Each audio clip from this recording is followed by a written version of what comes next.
Years to then hopefully negotiate a new treaty. Sounds like a good idea to me. Mr. President, according to your plan, the Palestinian Authority may control Gaza the day after Hamas. Now, can you please explain me what is the purpose by doing this? If according to Israel, they are paying to terrorists, they're paying salaries to terrorists. Who you with? Channel 14 Israel. My name is Libby. Well, it's a great deal for Israel, and it's a great deal for everybody. And you want to get your hostages back, right? You want them back, or do you not want them back? And it's a great deal for Israel. It's a great deal for the entire Arab world, Muslim world, and world. So we're very happy about it. When do you think the hostages will start being freed? I think very soon. They're in negotiation right now as we speak. They've started the negotiation. It'll last a couple of days. We'll see how it turns out, but I'm hearing it's going very well. President, are you open to extending the Affordable Care Act subsidies? We want to fix it so it works. It's not working. Obamacare has been a disaster for the people, so we want to have it fixed so it works. And what about follow the judge's order in Portland? We're going to look at that. It was amazing. Portland is burning to the ground. It's insurrectionists all over the place. It's Antifa. And yet the politicians who are petrified. Look, the politicians are afraid for their lives. That's the only reason that they say, like, there's nothing happening. And you've seen it. The place is burning down, and they pretend like there's nothing happening. So we'll take a look at the order. We haven't seen the order yet. Mr. President, you're going to celebrate the Navy today. The Navy is deployed in the Caribbean against the cartels. What is the next step on this war against drug trafficking in South America? Well, we're going to stop drug trafficking, and we've done a lot. There's nobody coming in on the water. That I can tell you. The water is like, there's nobody. There's no drugs coming in on the water, and we'll take a look at what phase 2 is. Made a big difference. Flexibility on the Hamas plan. We have very little. We don't need flexibility because everybody's pretty much agreed to it, but there'll always be some changes. But the Hamas plan, I tell you, it's amazing. You're going to have peace, if you think about it, peace in the Middle East for the first time in, they say, really 3,000 years. So I'm very honored to be a big part of that. Look, they've been fighting for a plan for years. We get the hostages back almost immediately. Negotiations are going on right now. Will probably take a couple of days, and people are very happy about it.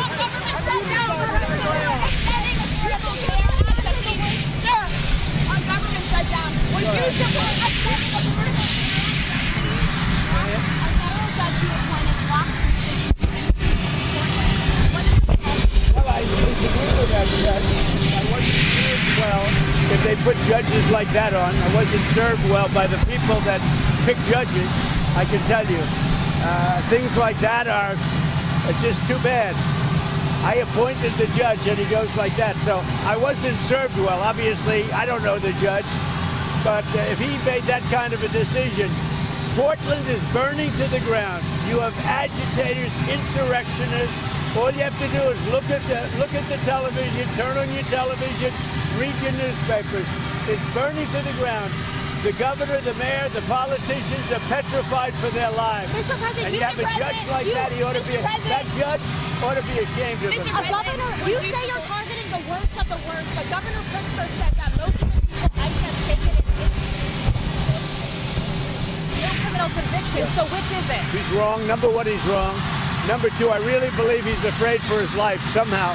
When you can have 40 or 50 people killed over the last couple of months, hundreds of people wounded, there's no place like that in the world. Hundreds of people wounded, 50, 55 people shot and killed. And Pritzker gets up and says what a wonderful place it is. They need help. Washington, D.C. is now a safe place. You're not going to get mugged or hit. You're not going to get raped. You're not going to get anything. Washington, D.C. went from a hellhole to a safe place. I love the way you nod. Is it true, though? People, a lot of the people right here were, a lot of the people right here were mugged, reporters. And you know what? You're safe now. Nothing, we've had no crime. It took 12 days to solve the problem, 12 days. And we're going to do that in Chicago. We're going to do that in Portland. Now, Portland's different. That's a bunch of paid insurrectionists. But you have a lot of paid people in Chicago, too. I believe the politicians are under threat because there's no way somebody can say that things are wonderful in Chicago. Almost 55, I think it was 55 people over a short period of time have been murdered in Chicago, have been shot. 222 people over a short period of time have been hit, have been wounded, not died. But 55 people died over a short period of time. You're telling me there's no city in the world like that. We're going to straighten it out. And I think that Pritzker, he's not a stupid person. I think that Pritzker's afraid for his life. The federal government Obamacare subsidies. We want to make it better. What about the layoffs? You intend to... Well, I call them Democrat layoffs. They're Democrat layoffs. They're causing it. We're ready to go back. You know, we have a record-setting economy. We have a record-setting country. Prices are way down. We're doing better than the country's ever done. And the Democrats hate seeing that. It's up to them. Anybody laid off, that's because of the Democrats. Thank you. Okay, let's go.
Mhm.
Enough. Maybe you can show me how to love.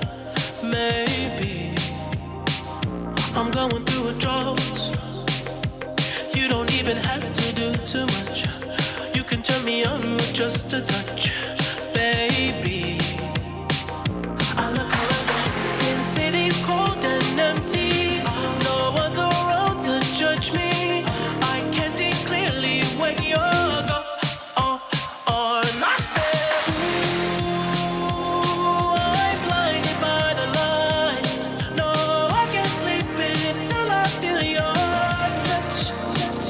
I said, ooh, I'm drowning in the night. Oh, when I'm like this, you're the one I just, hey, hey, hey.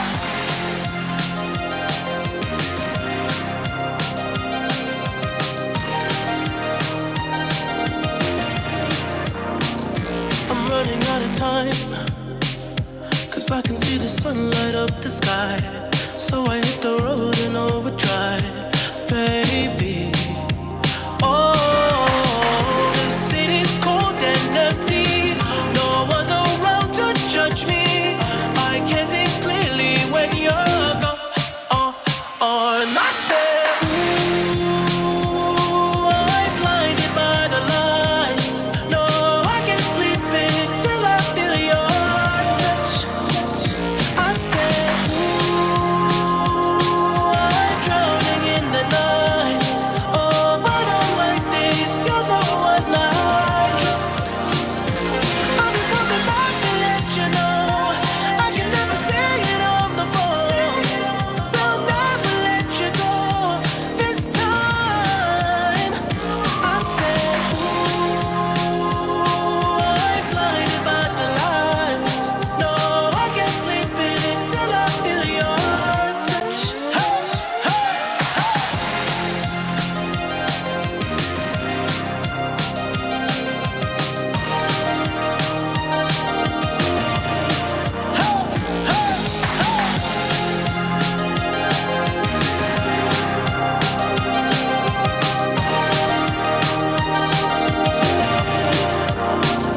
I said, ooh, I'm blinded by the lights.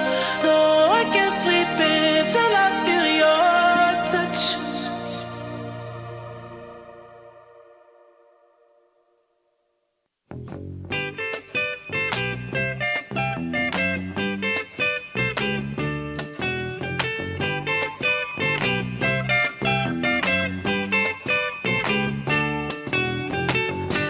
Hey, where did we go?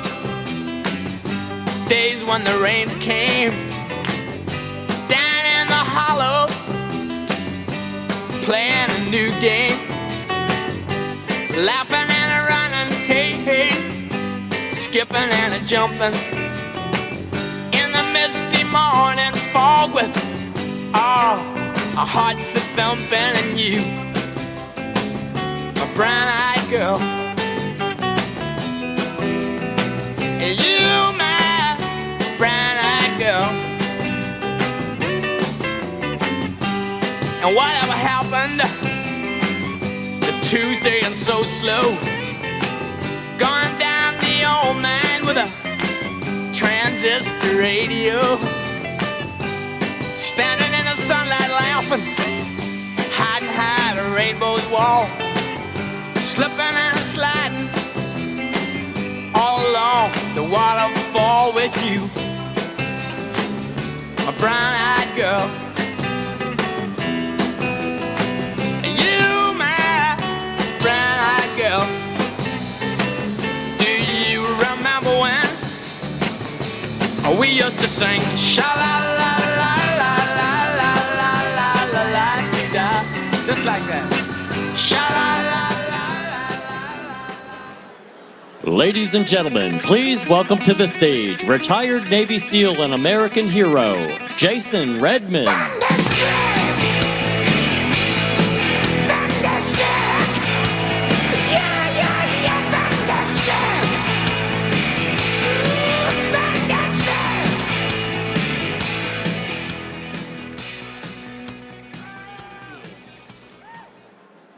Man, good afternoon. What an amazing day, a historic day.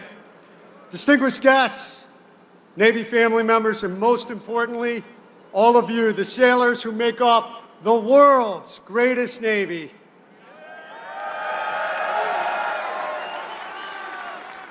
Welcome. It's truly an honor to be here for the Navy 250th, honoring the greatest naval force the world has ever seen. Now you have to understand, there's a lot of history packed into the last 250 years, but make no mistake, the history of the United States Navy from its beginning to today was built on a foundation of choice and sacrifice. We chose to raise our hands and swore an oath to the Constitution, a choice to sacrifice our freedom, our earning potential, and even worse case, our very lives to fight against all enemies, foreign and domestic, who presented a threat against the sovereignty and people of the United States of America. So it was in the beginning, all the way to today.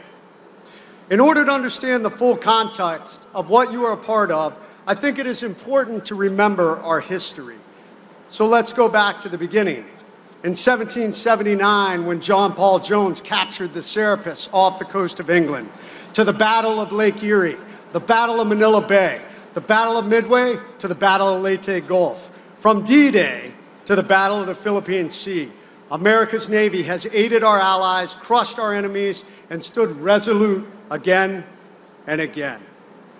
226 years from the day the father of the American Navy engaged the might of the British Empire, on September 11th, 1992, while still attending a small high school in Lumberton, North Carolina, a young, skinny runt joined the ranks of the world's greatest Navy. Despite his small size, he had big dreams. His name was Jason Redmond.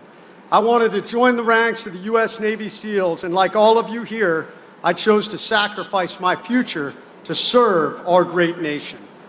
I would attend ISA school right here in Virginia Beach, and on December 15th, 1995, I achieved my dream, and Seaman Apprentice Redmond graduated from Navy SEAL Training Buds Class 202. Stop making fun of me, all of you who weren't born. FNGs. I would go on to have an amazing career, 3 deployments to South America. I would be shot at for the first time conducting counter-drug operations in Colombia. We broke into NASA, and I remember surfacing from a 4-hour dive through the mangrove swamps off Cape Canaveral, only to find ourselves surrounded by alligators. I won't lie, I had to wash out my wetsuit after that one. I became a SEAL training instructor and made it to Petty Officer First Class before I was recommended to earn a commission. I would attend Old Dominion University, ROTC, right down the street here. I am sure just like many of you sitting in this audience. While at school, 9/11 happened. I remember watching the towers fall, standing next to my best friend and fellow SEAL, Bobby Ramirez. We looked at each other and acknowledged we are going to war. Bobby and I would get our commissions together, and over the next decade, I would have the honor to serve alongside some of the legends of the 9/11 generation. I mourned as we lost so many teammates on June 28, 2005, when our helicopter was shot down in Afghanistan, and Marcus Luttrell would be the lone survivor. I was honored to have served as an ops officer for the Captain Phillips mission. I mourned once again at the loss of Extortion 17 and served as one of the operations officers and planners for the memorial of our 22 teammates who made the ultimate sacrifice for freedom on that fateful day. And like many of you, I watched with tremendous pride when a fellow SEAL officer I had served with was on the ground in Pakistan on a highly classified mission and made the radio call back to the White House Situation Room. For God and country, Geronimo, Geronimo, Geronimo, signaling the death of the most wanted man in the world, Osama bin Laden. My most impactful mission occurred on September 13, 2007, operating outside of Fallujah, Iraq, in a small rural area known as Al-Karma. We were tasked to go after the #1 leader for Al-Qaeda in the Western Province, and moving to target, we walked into a very well-executed ambush. In the ensuing 40-minute firefight, myself, Luke, and Maddie would be severely wounded. Luke was shot by a machine gun below the knee, almost taking off his leg. Maddie would run forward under heavy machine gun fire, sustaining 3 machine gun rounds before still managing to drag himself and Luke to safety. During the firefight, I was hit twice in the arm with at least 6 more rounds striking my helmet, shooting off one of my night vision goggles, hitting me multiple times in the body armor, and striking my weapon. I was able to keep fighting and directing until another bullet struck me in the face, knocking me out. Caught in the open, while the firefight continued to rage over me, I was pinned down, patiently waiting for my teammates to win the fight and bring in the medevac, all while my life slowly drained out of me and my world faded to black. While unconscious, my team leader, Jay Aliassane, exposed himself to enemy machine gun fire to run forward and get me back to cover, put a tourniquet on my shattered arm, and save my life. He then proceeded to call in multiple extreme danger close fire missions by an Air Force AC-130 gunship. Those missions would end up being the closest air support missions executed in the entire Iraq War. If it was not for my teammates, my team leader, the 4th SOS gunship crew, and the amazing naval doctors, nurses, and corpsmen, I would not be here today to tell this story. Since that fateful night, I've undergone almost 40 reconstructive surgeries. I have had 6 blood transfusions, a tracheotomy that I wore for 7 months and 2 days. I've had 1,500 stitches, 200 staples, 5 plates, 1 titanium orbital floor, 15 screws, 8 pins, 20 skin grafts, 3 bone grafts, 1 calvarium bone graft. I've had my jaw shattered, broken, and rebroken 3 times. I had my jaw wired shut for over 12 weeks, and I lost over 50 pounds. I have spent approximately 190 hours in surgery under anesthesia. Thankfully, my SEAL teammates continue to remind me that I should be super thankful because apparently all the plastic surgery is merely an improvement on how I used to look. While in the hospital, struggling with my devastating wounds, disfigurement, and the possibility that my SEAL career was over, I made a choice. I could continue to lay there and feel sorry for myself, or I could choose to set the example of so many other amazing warriors that had set before me. I would author a sign I would place on the hospital door on a bright orange piece of paper that would say, "Attention to all who enter here. If you're coming in this room with sorrow to feel sorry for my wounds, don't bother. The wounds I received, I got in a job that I love, doing it for people I love, defending the freedom of a country I deeply love. I will overcome. If you are not prepared for that, go elsewhere." That sign took on a life of its own, going viral across the media and earning me an invitation to the White House to meet President Bush. A lot of people want to make a big deal about it, but I know what it represents. It represents the spirit of the United States Navy and its warriors. It represents all of you. What will your sign on the door say? So we have come full circle. 250 years on this journey from the Revolutionary War to today. Amazing sailors who chose to sacrifice for the future of our great nation. Choice and sacrifice. This final message is to our current sailors. All of you are amazing Americans who chose to serve, willing to sacrifice everything so that our fellow Americans can have life, liberty, and pursue happiness. And while we all pray for peace, those of us who have been to war pray the most. I also recognize we must prepare for war. I applaud the Secretary of War for his renewed focus on lethality and a mindset of war. All of you here are warriors. It is our job to be ready to take the fight to our nation's enemies. We must always be ready, mentally, physically, and emotionally. We must be lethal because what is at stake is our very freedom. China, North Korea, Russia, and so many others would love to deprive us of our freedoms. And understand this, freedom is a gift. It must be nurtured, preserved, protected, and in the darkest times, it must be fought for. All of you here are the front line of American freedom. You are the titans of the sea. So from John Paul Jones to the Bin Laden raid, the U.S. Navy has been instrumental in fighting and leading America's wars. All of us here today, we stand on the shoulders of giants. And those giants willingly picked up the flame of American freedom and carried it with them all around the world. And unfortunately, some of them did not come home. The U.S. Navy has laid many warriors upon the altar of freedom. Over my military career, I lost too many friends, including my best friend, Commander Bobby Ramirez. All of them are now part of the eternal flame of American freedom. It is up to all of us to ensure that flame never burns out. For 250 years, the torch of American freedom has burned. It's been carried by sailors from all walks of life, all races, all colors, and it has been seen all around the world. Warriors have carried it with them crossing the beaches of Normandy, on Iwo Jima, Korea, and in the jungles of Vietnam. It has been held high in Grenada, Panama, Bosnia, Iraq, Afghanistan, Syria, and across Western Africa. When a hero falls and their flame is extinguished, every American's torch back home burns just a little brighter. Every American citizen of the United States is entrusted with a small part of this flame. Most Americans feed their flame and ensure it burns brightly for all to see.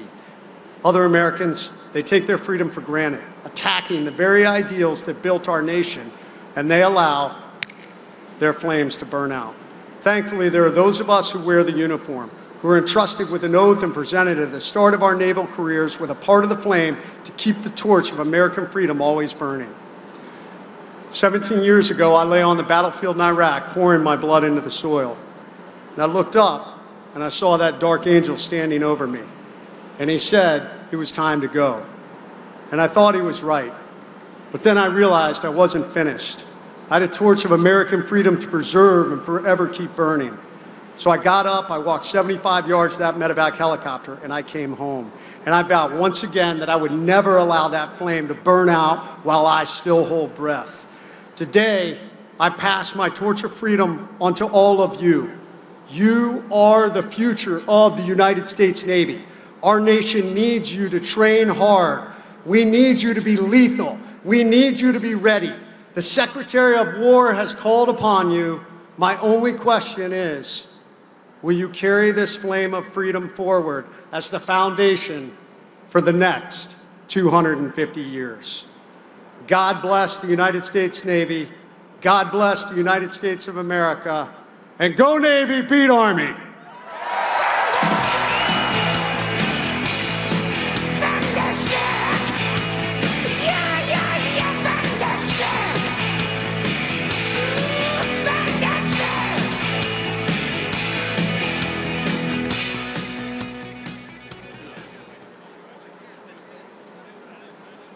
Ladies and gentlemen, please welcome to the stage retired Navy SEAL and American hero, Christopher Wiley.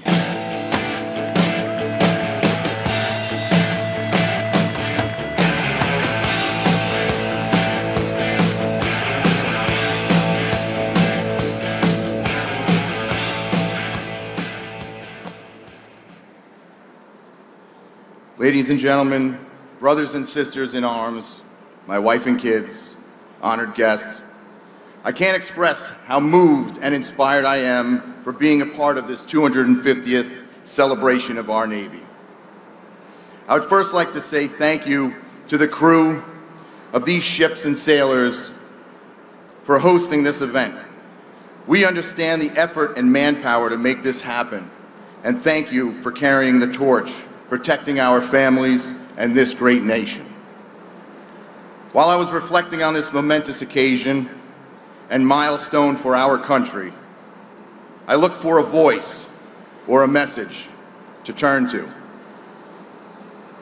Our Secretary of War and my Navy SEAL ethos came to mind. We're gathered here today in a time that demands strength, not the kind of strength measured in numbers or equipment or technology, but the strength measured in spirit. The strength of men and women who have sworn an oath to defend our nation. The strength of those who understand that freedom is not a gift, it is earned. It is guarded, and if necessary, paid for with sacrifice. The Secretary of War recently reminded us of a truth we sometimes forget. America does not stand tall because of its weapons. America stands tall because of its warriors. Weapons rust, technology changes, but the human heart, sharpened by discipline, courage, and resilience, that endures. That is what keeps this republic alive. As Navy SEALs, we don't just know this truth, we live it. The SEAL ethos is not simply words etched on a wall. It's written in sacrifice. It is carried on the shoulders of every man and woman who has ever worn this uniform. It says, "My loyalty to country and team is beyond reproach. I humbly serve as a guardian to my fellow Americans, always ready to defend those who are unable to defend themselves." That is more than a creed, that is a covenant, a binding promise to each other, to the mission, and to the people of this nation. And it is lived not just on the battlefield, but in the quiet places when no one is watching. In the early hours of training, the late nights of preparation, in the relentless pursuit of excellence. That is where the ethos is forged. The Secretary's recent words echo this same call. Readiness is not a posture, readiness is a way of life. And he's right. Readiness is not something we turn on and off. Readiness is not a box to check. Readiness is who we are every day in every choice we make. It is built in sweat, in sacrifice, and in repetition. It is built when your lungs burn, your body aches, and every part of you screams to quit, but you refuse. It is built when you choose discipline over comfort, when you choose to serve others before yourself, when you choose the harder path because it's the right one. Too often we think of the fight as something out there, across oceans, in deserts or mountains. But the truth is, the fight is within. Every morning, when our feet hit the ground, we face a choice. Do we rise to the standard of warriors, or do we fall short? Do we embody the values we swore to uphold, or do we let fear, complacency, or doubt take root? The SEAL ethos reminds us, I do not advertise the nature of my work, nor seek recognition for my actions. That means the battle is not about glory, it's about grit. It's about facing ourselves, our weakness, our excuses, and refusing to let them win. And here's the thing, not one of us does this alone. We stand because of our brothers and sisters to our left and to our right. We endure because someone else is counting on us. We push through because we know if we falter, someone else bears the cost. That's why the ethos says, I serve with honor on and off the battlefield. Because in the end, this is not just about individual strength. This is about unity, about knowing that the man or woman beside you will not quit, will not surrender, and will not let you down. And in that bond, in that unbreakable trust, we find the strength to overcome any obstacle. Our Secretary of War is not trying to make our time in the military harder. He's trying to ingrain in each and every service member that discipline in both physical and mental readiness is a lifelong lesson. I believe he is not only ensuring that our military is fierce, lethal, and ready today, he is looking toward the future to ensure that we all become leaders in our own communities as veterans. There is a simple truth that when you hang up that uniform, you become a veteran. Only those who have never raised their right hand and taken this oath of service can be called civilians. I believe our Secretary of War wants us to take the lessons learned during our service and become examples for generations to follow. To become the compass for our youth, examples to aspire to. I can tell you from experience, it is not an easy task finding purpose after the military. It took me decades to navigate emotions, frustrations, and the constant desire to serve again. Ultimately, I found what I call service after service. I realized that serving others and making my fellow veterans my focus helped me feel whole. It gave me purpose, direction, and a sense of camaraderie. I now run a Naval Special Warfare Museum in New York, named after Lieutenant Michael Murphy, a Navy SEAL who received the Medal of Honor for his actions in Afghanistan, and the movie depicted was Lone Survivor. Every day I must rise to the level of a Navy SEAL because people are expecting it, and they should. Even though I am medically retired, I cannot be an out-of-shape SEAL. How can I recite to our visitors that my nation expects me to be physically harder and mentally stronger than my enemies if I don't look that way? How can we expect our future generations to rise to the occasion or hear the calling if we ourselves do not? I must be that image of excellence in front of our school field trips or any visitor who is expecting to see the tip of the spear. I lean on discipline learned from years of service, knowing that I still have service to do. I still have to be an example for my own children, my neighbors, my community, and my nation. You see, our service never stops, it evolves. In today's world, resilience is everything. The challenges we face are not short-term, they are enduring. The missions are longer, the threats are more complex, and the demands on our force and our families is heavier. Yet the expectations remain unchanged, that we will not falter, we will not retreat, and we will never quit. As the ethos concludes, the loyalty to my teammates and the mission is sacred. I will not quit, I will not fail. That is the warrior's promise, not only to those who wear the uniform, but to every American who looks to us for strength, for safety, and for hope. So as we stand together today, let us reaffirm what is expected of us: to embody honor, courage, loyalty, and resilience. Let us remember that every action and decision we make reflects not only on ourselves, but on the generations of warriors who came before us and those who will follow after. We are not asked to be perfect, we are asked to be relentless. We are not asked to avoid adversity, we are asked to thrive in it.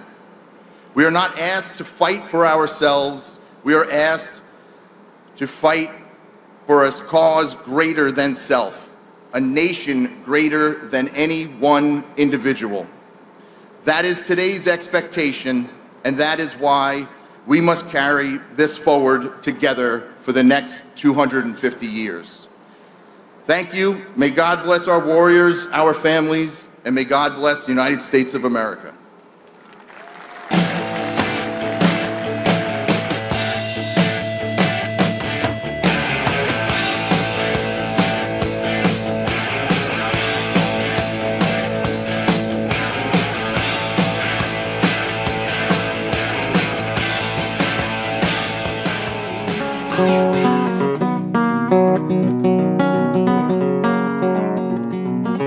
You know, well, I'm a chicken fried and cold beer on a Friday night, a pair of jeans that fit just right, and the radio. Well,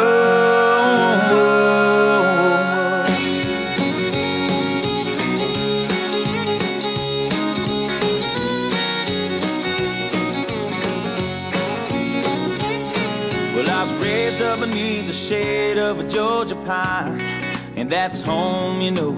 Sweet tea, pecan pie, and homemade wine, where the peaches grow. In my house, it's not much to talk about, but it's filled when love is grown in southern ground, and a little bit of chicken fried. Cold beer on a Friday night, a pair of jeans that fit just right, and the radio up. I like to see the sunrise, see the love in my woman's eyes, feel the touch of a precious child, and know a mother's love. It's funny funny how it's the little things in life that mean the most. Not where you live, what you drive, or the price tag on your clothes.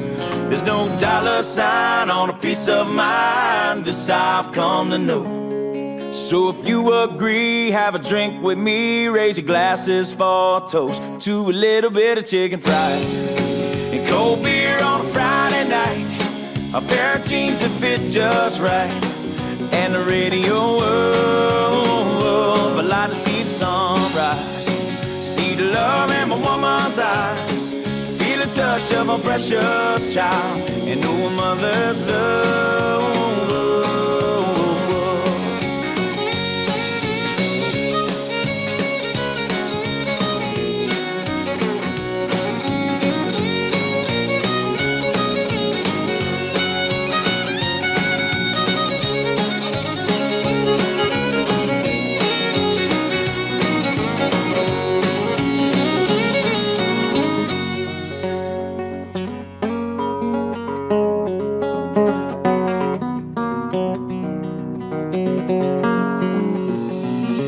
Thank God for my life and for the stars and stripes. May freedom forever fly. Let it ring. Salute the ones who died, the ones that give their lives so we don't have to sacrifice all the things we love, like our chicken fried and cold beer on a Friday night, a pair of jeans that fit just right, and the radio world. I like to see the sunrise, see the love in my woman's eyes, feel the touch of a precious child, and know a mother's love. Gets a little chicken fried and cold beer on a Friday night, a pair of jeans that fit just right, and the radio world. I like to see the sunrise, see the love in my woman's eyes, feel the touch of my precious child, and know a mother's love.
What you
what you love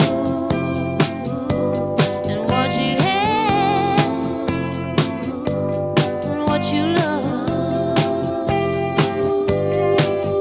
Oh, thunder only happens when it's raining. Players only love you when they're playing. Say women, they will come and they will go. When the rain washes you clean, you know. You know.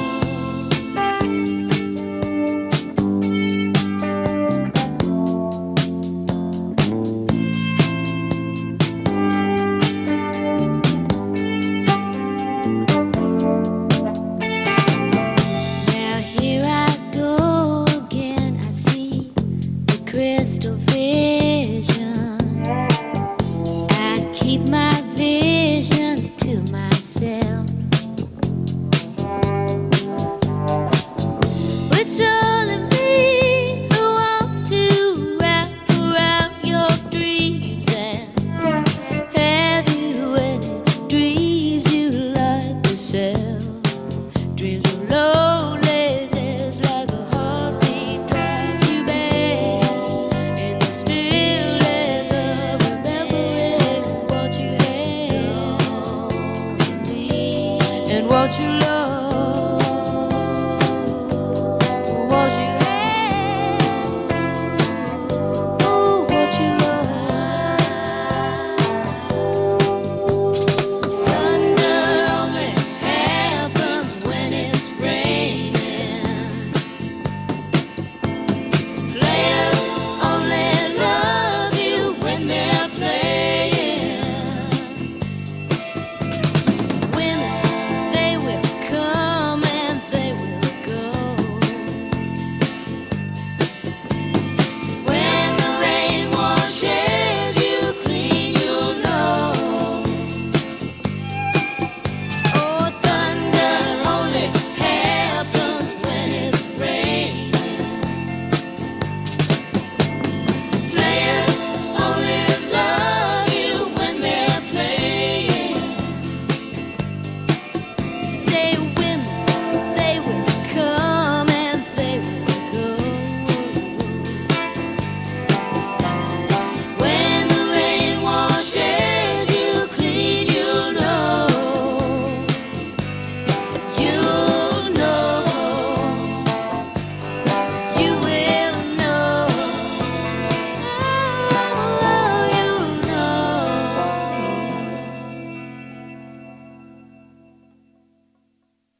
little souvenir. Can I steal it from you? To memorize the way you shock me, the way you move it here. Just wanna feel it from you. Hey, don't be afraid to catch feels. Ride your cup and chase thrills. I know you ain't afraid to pop pills. Baby, I know you ain't scared to catch feels.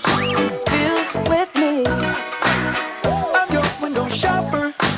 Suck up for your novel. I'm wearing your goggles. Virtual reality. It ain't what it cost you. It might be $1 as long as it shocks you. Memory, electricity. Mind if I steal a kiss? A little souvenir. Can I steal it from you? To memorize the way you shock me, the way you move it here. Just wanna feel it from you. Hey, don't be afraid to catch feels. Ride your cup and chase thrills. I know you ain't afraid to pop pills. Baby, I know you ain't scared to catch feels. Feels with me. Goddamn, I know you love to make an entrance. Do you like getting paid or getting paid attention? You mix the wrong guys with the right intentions. In the same bed, but it still feel long distance. You're looking for a little more consistency. But when you stop looking, you gon' find what's meant to be. And honestly, I'm way too done with the hoes. I cut off all my exes for your X and O's. I feel my old flings was just preparing me. When I say I want you, say it back, parakeet. Fly your first class through the air, Airbnb. I'm the best you had, you'll just be comparing me to me. I'ma add this at you. If I put you on my phone and upload it, it'll get maximum views. I came through in the clutch more than lipsticks and phones. Wore your fave cologne just to get you alone. Don't be afraid to catch feels. Don't be afraid to catch these feels. Ride your cup and chase thrills. I know you ain't afraid to pop pills. Baby, I know you ain't scared to catch feels. Feels with me. Don't be afraid to catch feels. No. Don't be afraid. Ride your cup and chase thrills. I know you ain't afraid to pop pills. I know. Baby, I know you ain't scared to catch feels.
say.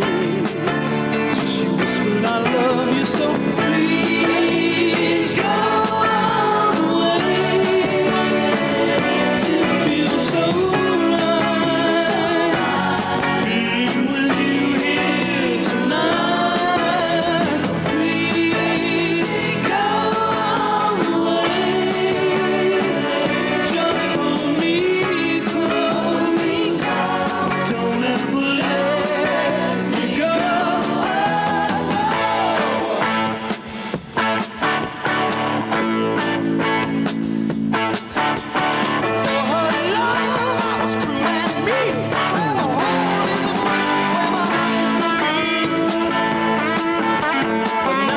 Change that feels so strange. I come alive when she does all those things to me. And she said, come on, come on, come on, come on, come on, come on. I need you. Come on, I love you. Come on, I need you. Come on, come on. Please go away. You're so right, so right. Being with you here tonight. Please go away. Just hold me close. Don't ever let me go.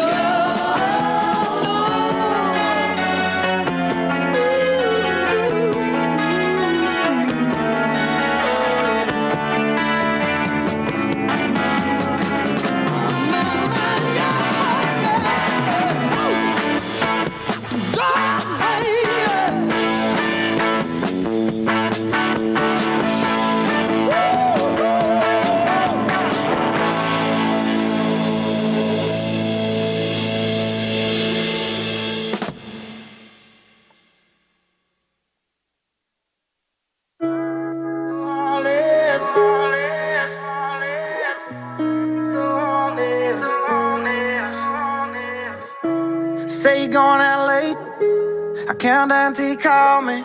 It's just one of those things that you do when you're lonely, and you're all about the chase, but you won't ever let me catch you. And I wish I was the same, but I know I'm gonna let you in again. And when I do, it's gonna hurt like hell, and you don't mean to. That's what I tell myself, but why you gotta be so heartless? I know you think it's harmless. You're tearing me apart, and girl, the hardest part is you're so high on attention, taking miles from inches.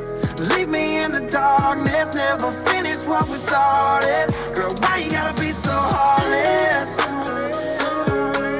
Why you gotta be so heartless?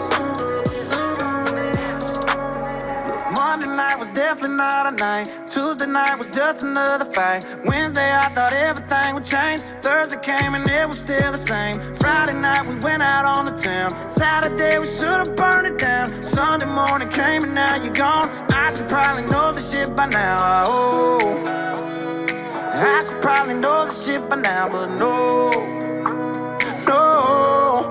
Why you gotta be so heartless? I know you think it's harmless. You're tearing me apart, and girl, the hardest part is you're so high on attention, taking miles from inches. Leave me in the darkness, never finish what we started. Girl, why you gotta be so heartless? Why you gotta be so heartless? Girl, why you gotta be so in between loving me and leaving, leaving? Oh, I should probably know this shit by now, but no, no. Why you gotta be so heartless? I know you think it's harmless. You're tearing me apart, and girl, the hardest part is you're so high on attention, taking miles from inches. Leave me in the darkness, never finish what we started. Girl, why you gotta be so heartless? Why you gotta be so heartless?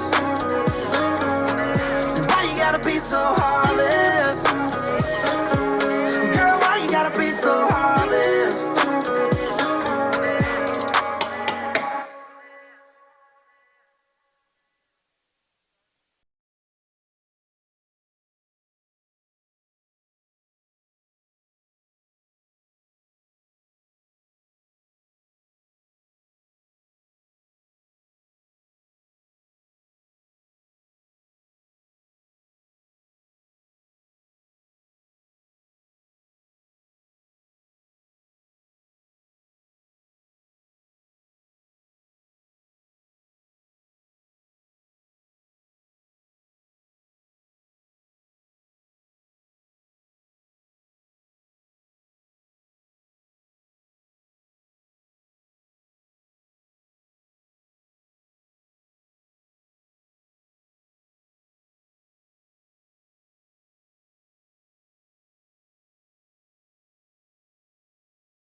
to the Navy's 250th anniversary Sea Power demonstration. For 250 years, from its humble beginnings as a 6-frigate Navy to nearly 300-ship and 4,000 aircraft fleet of today, your United States Navy has sailed the far reaches of the globe in an unwavering defense of our nation's freedom. Today, we welcome our special guests aboard the USS George H.W. Bush, President of the United States, President Donald J. Trump, First Lady Melania Trump, Secretary of War Pete Hegseth, Secretary of Veterans Affairs Doug Collins, Secretary of the Navy John Phelan, and finally, Chief of Naval Operations Admiral Daryl Caudle. I will be your narrator, Lieutenant Daniel Burns, call sign Hey Hey from Fort Lauderdale, Florida. We thank you today for joining us aboard the George H.W. Bush Freedom at Work, the flagship of Carrier Strike Group 12. We also thank our sailors on Pier 14, next to the Harry S. Truman and the USS Kearsarge. We are grateful to have you here today to witness not only the size and scope of the Nimitz-class aircraft carrier, but to showcase how the men and women of the Team Avenger bring 100,000 tons of American steel to life. Our sailors are trained and ready to fight with the right skills, equipment, and warrior ethos to protect the American interest around the globe. The platform's theme and the events experienced today will encompass the full power and might of the United States Navy. You will see fast attack submarines, live fires from 8 Arleigh-Burke-class guided missile destroyers, Navy SEALs fast roping from a helicopter to a destroyer, and finally an air-powered demonstration featuring a full complement of the Carrier Air Wing, showing the unmatched power of U.S. naval aviation. Now, be prepared to be amazed as our Navy demonstrates the impressive capabilities of the most powerful naval force the world has ever seen.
Alongside the starboard side of the aircraft carrier, you will see the fleet's newest fast attack submarine, the USS Iowa, SSS 797. Commissioned on April 5th, 2025 in Groton, Connecticut, this submarine is built for longevity, stealth, and high performance. Iowa's advanced technology allows for near-silent movement through the world's oceans. Its sensitive sonar can detect and track enemy submarines and warships from extended distances. With a length of 377 feet and 6,800 tons and a speed of 25 knots, the Iowa represents the greatest America's silent fleet. The Iowa's crew is comprised of 15 officers and 117 enlisted sailors, all highly trained and selected from the nation's most competitive candidates. The Iowa's armament consists of 4 torpedo tubes and 2 Virginia payload tubes, each capable of holding 6 vertical launch Tomahawk missiles that can strike over 1,200 miles away. Ladies and gentlemen, we present to you the USS Iowa and the United States Navy's Silent Service.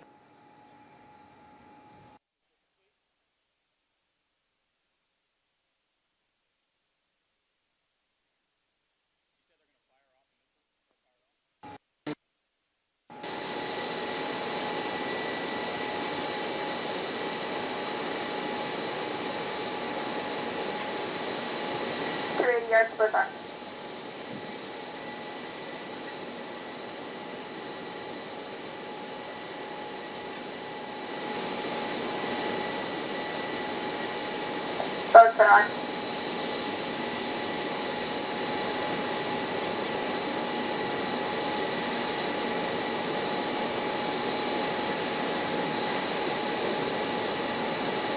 Weather decks are secure for all personnel. There you go.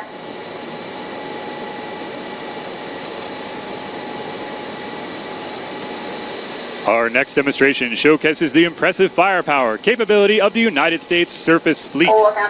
As you direct your attention to the port side of the ship, you'll see 8 Arleigh-Burke-class guided missile destroyers sailing in formation. The USS Farragut, the USS Donald Cook, the USS Mason, the USS Delbert D. Black, the USS Ross, USS Cole, USS Neitz, USS Gonzalez, and USS Carney. Each of these powerful warships is manned by 320 of America's finest sailors, highly trained, battle-ready warfighters who embody the skill, spirit, and dedication to make the United States Navy the greatest naval force in history.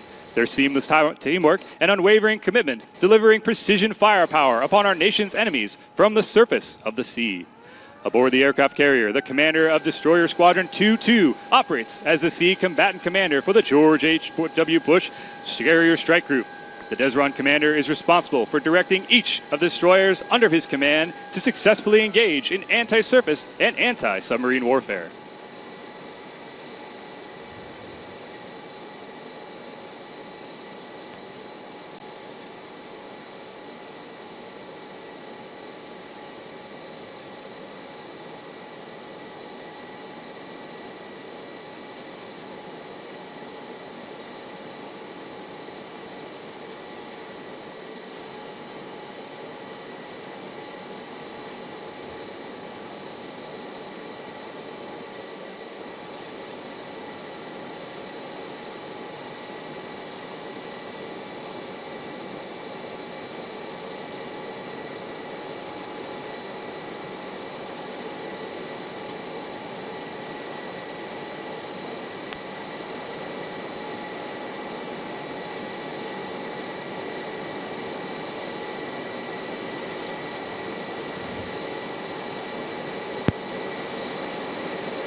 Now, we invite you to witness the full measure of these ships' combat capability.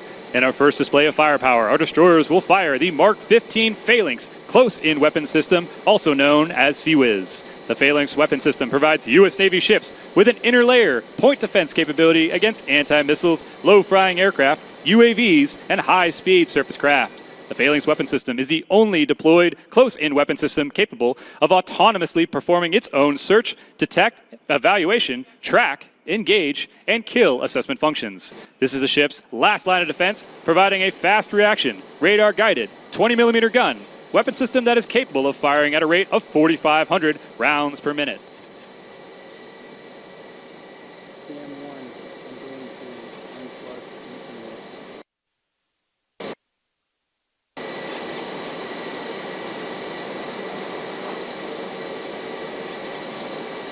Move to my other position.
Now it's time to bring out the big guns. The Mark 45 5-inch gun is a fully automatic naval gun mount.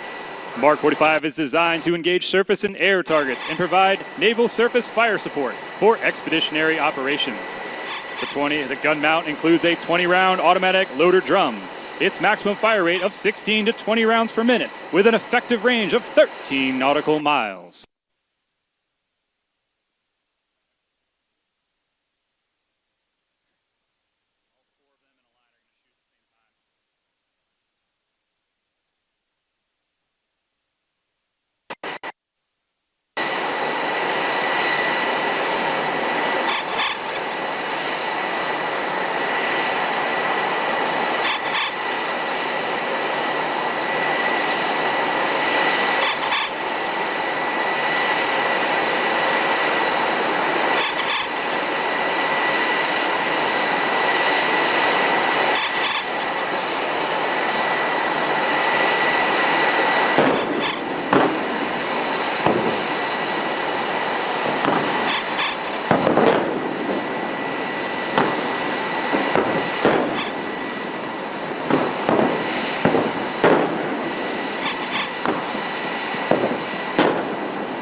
Finally, we will demonstrate the power of the Surface Naval's missile arsenal.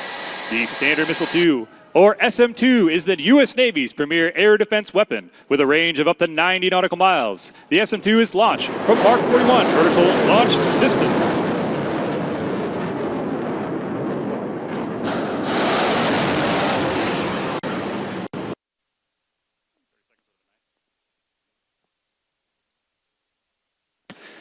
This weapon system is an integral part of the Aegis weapon system aboard the Ticonderoga-class cruisers and Arleigh-Burke-class destroyers. Its primary mission includes fleet area defense and ship self-defense, and is using SEAM active radar guidance to decisively engage and destroy even the most advanced adversary fighter aircraft. One of our ships in company, the USS Carney, recently fired the SM-2 missile in support of combat operations in the Red Sea. On October 19, 2023, the USS Carney was involved in one of the most intense combat engagements by a U.S. Navy warship since World War II. By the end of what became a 10-hour standoff, Carney had shot down 15 drones and 4 land attack cruise missiles fired by Houthi rebels in Yemen. This marked the most intense combat engagement of the U.S. Navy in years. Ladies and gentlemen, your United States Navy Surface Fleet.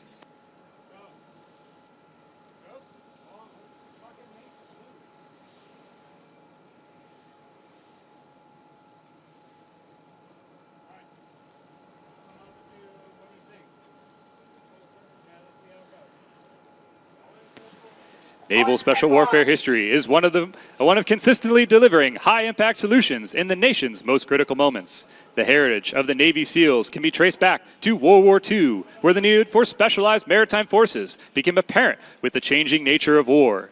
Naval combat demolition units and scouts and raiders were created to conduct covert reconnaissance and landing from beaches and coastal defense. This played a crucial role in maritime amphibious landing operations. These operators directly enabled the success of amphibious operations like D-Day, turning the tides of the war.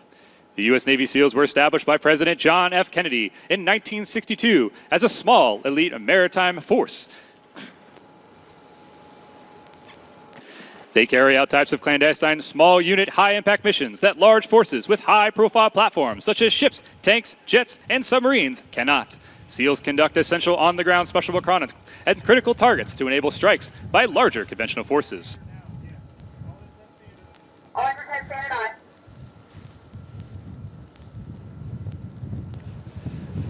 Ladies and gentlemen, what you're witnessing is effective integration and interoperability with varying air and maritime and land components, which is critical to the SEAL operations. Today's helicopter assault force is relying on a skilled pilot and a crew of Helicopter Sea Combat Squadron 11 to insert them into a target area via fast rope from an MH-60 Sierra helicopter. Fast roping is designed to enable SEALs a rapid insertion into areas of rough terrain or obstacles that would prevent a suitable landing zone. The height of the fast rope is dependent on the target area, but can be held up to 90 feet, the equivalent of a 9-story building, with close to 100 pounds of combat equipment aboard each Navy SEAL operator.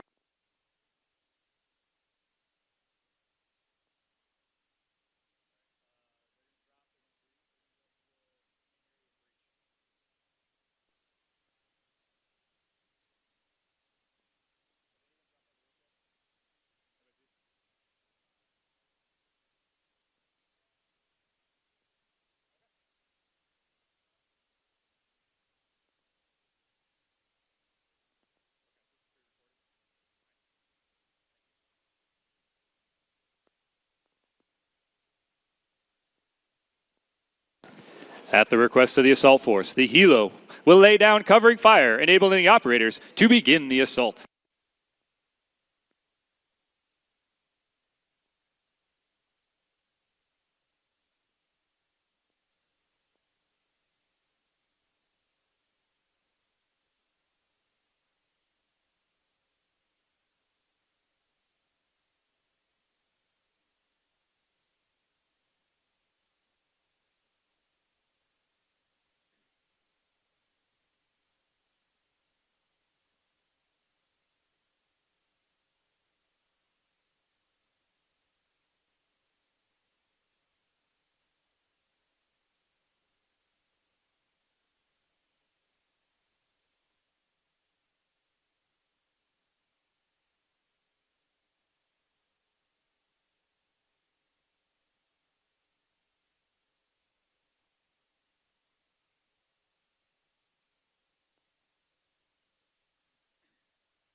Today, the Naval Special Warfare maintains a forward posture, operating across the globe from South America and Europe to the Middle East and Asia, proactively addressing emerging threats and safeguarding national interests. These operators are a global premier maritime special operations force, delivering decisive action where it matters most. They are trained to operate in the harshest environments, from desert cities to remote coastlines. They continue to innovate in a battle space defined by evolving technology and global competition. However, across its history, Naval Special Warfare has remained true to the ethos of the Navy SEAL teams. They are quiet professionals, relentless in their pursuit of excellence, and unwavering in their commitment to the mission. Naval Special Warfare honors the great generations of warriors and support personnel who have built its legacy and reaffirms its commitment to serving with honor, courage, and excellence well into the future.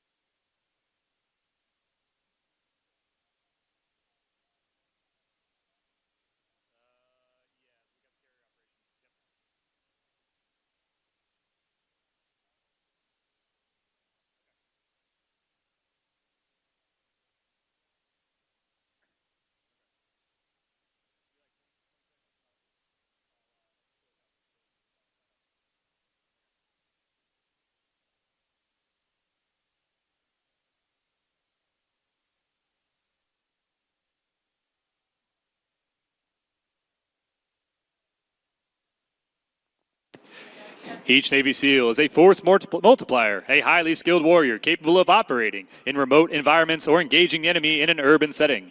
They are experts in close quarters, combat, demolitions, communications, marksmanship, and a myriad of other skills essential for success in the most challenging environments. They are the tip of the spear, the silent guardians, the embodiment of American resolve. They are the U.S. Navy SEALs, and they stand ready to defend freedom, protect our interests, and answer the call, however it may come.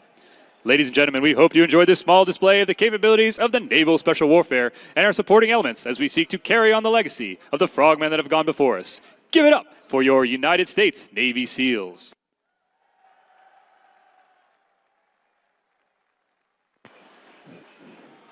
During the Second World War, USS San Jacinto launched Lieutenant Junior Grade George H.W. Bush and his TBF Avenger torpedo bomber from a vast expanse of the Western Pacific. This helped support 58 critical combat missions. Since this pivotal area, the aircraft carrier has remained an indispensable pillar of America's national security, providing vital roles in the conflicts from Vietnam all the way till recent inherent resolve. Today, our Nimitz-class nuclear-powered aircraft carriers represent the cutting edge of naval aviation technology. These mighty vessels launch aircraft using steam catapults, powerful enough to accelerate a 65,000-pound aircraft from 0 to nearly 200 miles per hour in a mere seconds. This represents an extraordinary feat of engineering and precision. After completing their missions, our pilots execute one of the most challenging maneuvers in aviation, landing aboard a moving ship. Approaching at the precise degrees of 3.5-degree glide slope from approximately 3/4 of a mile, they aim to catch one of the 3 arresting wires that are only 40 feet apart, offering a total landing area of 80 feet. This narrow margin leaves virtually no room for error. In this demanding skill, this is required both day and night, and it distinguishes our naval aviators as the most highly trained and capable pilots in the world. The flight deck is angled at 9 degrees, a critical design feature that allows aircraft to be launched and recovered simultaneously, maximizing operational tempo and efficiency. 4 steam catapults propel the fixed-wing aircraft into the skies, while 3 arresting wires safely recover them upon return. All aircraft operations are expertly coordinated by the air boss from the primary flight control. Supporting these complex operations are 4 large elevators that move the aircraft seamlessly between the flight deck and the hangars below. These hangars are carefully divided into 3 bays of thick steel, engineered to contain and restrict the spread of fire, ensuring the safety personnel and equipment. The 2 aircraft located on the fantail at the aftmost portion of the ship are now about to kick on their engines and prepare to launch and intercept whatever may be on the way. We see them taxiing forward to the waist catapults now, where 52,000 pounds of steel will use its own 44,000 pounds of thrust and the impressive power of the carrier's catapult system to go from 0 to 150 knots in roughly 3 seconds. The USS George H.W. Bush has 4 catapults, 2 on the bow, 2 on the waist, It is capable of launching one aircraft every 30 seconds. As you will see, the aircraft will taxi up to the catapult, lower the launch bar into a small shuttle. Behind the nose gear will be attached a holdback fitting from the landing gear to the ship. The holdback bar will hold the aircraft as the pilot runs his throttles to full power. When the pilot is ready to launch, they will give a crisp salute, and the catapult officer will then press the button, who will release the launch bar, and away he goes.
Ladies and gentlemen, we present to you from the waist, the catapult demo.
While our intrepid alert aircraft proceed to investigate and neutralize the threat, 3 of our aircraft are returning from the fight now.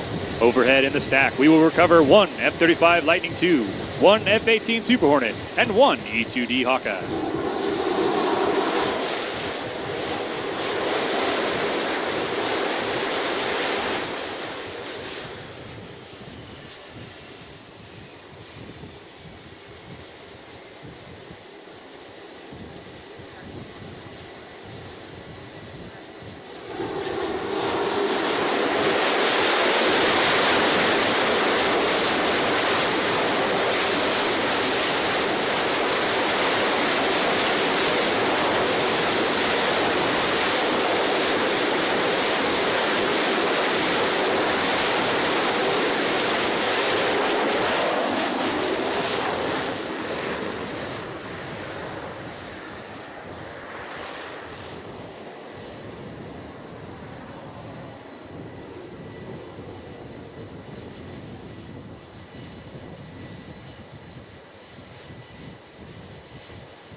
Now overhead is the E-2D Hawkeye. The Hawkeye is the Navy's all-weather, carrier-based tactical battle management, airborne early warning, command and control aircraft. The E-2D is a twin-engine, 5-crew-member, high-wing turboprop aircraft with a 24-foot diameter radome attached to the upper fuselage. The Hawkeye is our eye in the sky.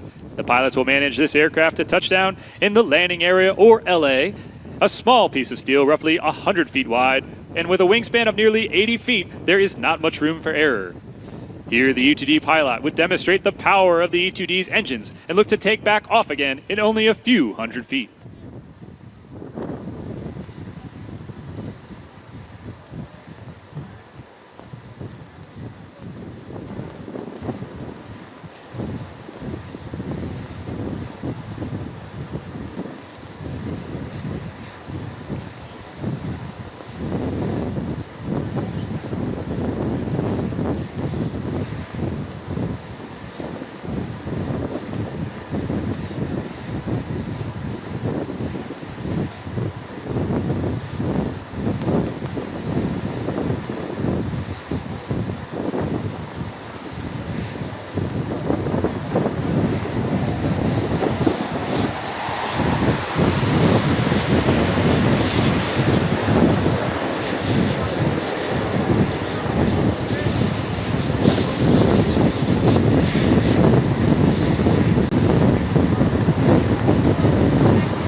Next inbound is the F-35C carrier variant, the U.S. Navy's first 5th-generation stealth fighter.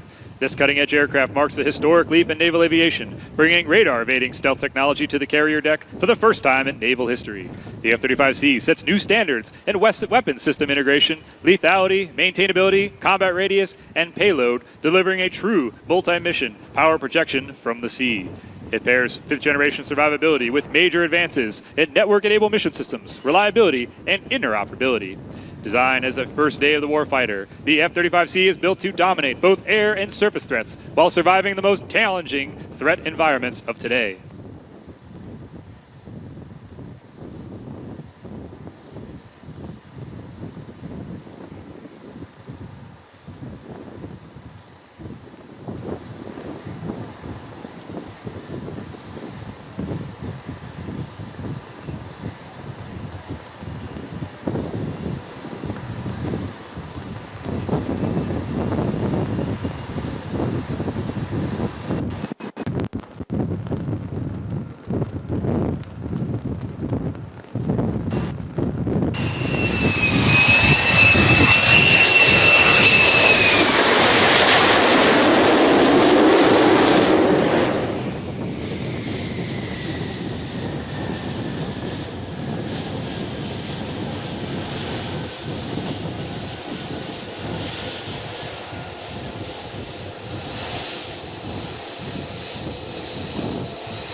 The next approach is the F-18 Super Hornet, a 4th-generation aircraft and the workhorse of the U.S. Navy.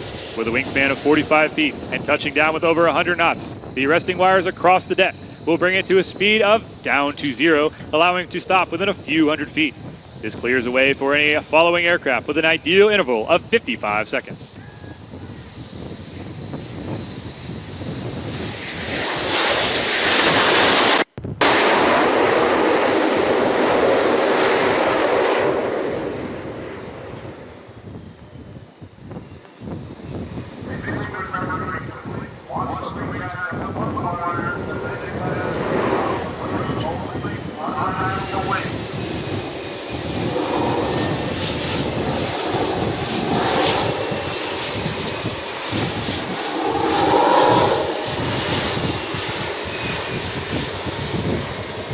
Ladies and gentlemen, we'd like to now recognize the hard men and equipment that are working on the flight deck operations to make the flight ops possible on an aircraft carrier.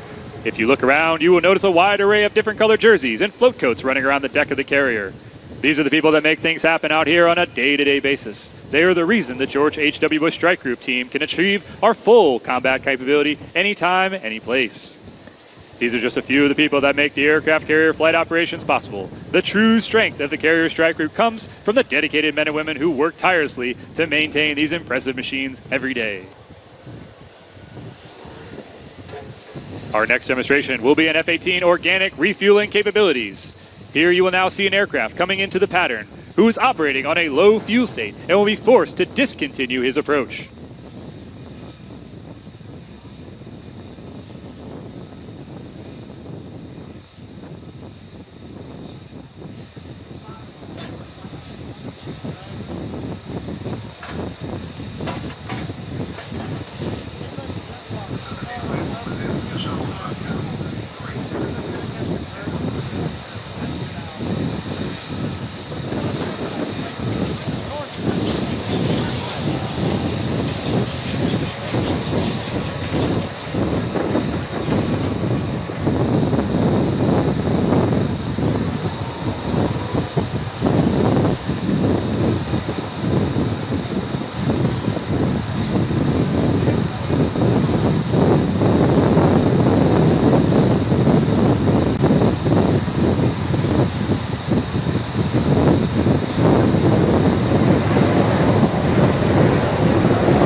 Is now executing a wave-off from the carrier indicating a foul deck. A foul deck means that there is an obstruction in the landing area, and for the safety of those on the deck and the aircraft coming into land, the approach has been aborted. The airborne refueling aircraft has been set to hawk our low-fuel aircraft in the pattern during their attempt to land. Since they were unable to come aboard, they are on low fuel, and it is up to the tanker aircraft to expeditiously join and refuel the aircraft to give it another chance to land.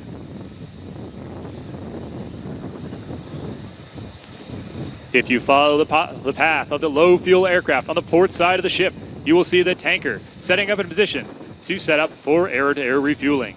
Now it is up to the pilot with the low-fuel aircraft to steel his nerves and execute a precise and controlled connection, inserting the refueling probe into the drogue basket of the tanker aircraft and flying a perfect formation to hold in basket and to receive enough fuel for another chance to land. Organic tanking has made it possible by the F-18 and has made Navy's operations in hostile theaters without divert airfields possible for the last two decades. This ensuring safe aircraft recovery and extends the operational range of the F-18 for long-range strikes.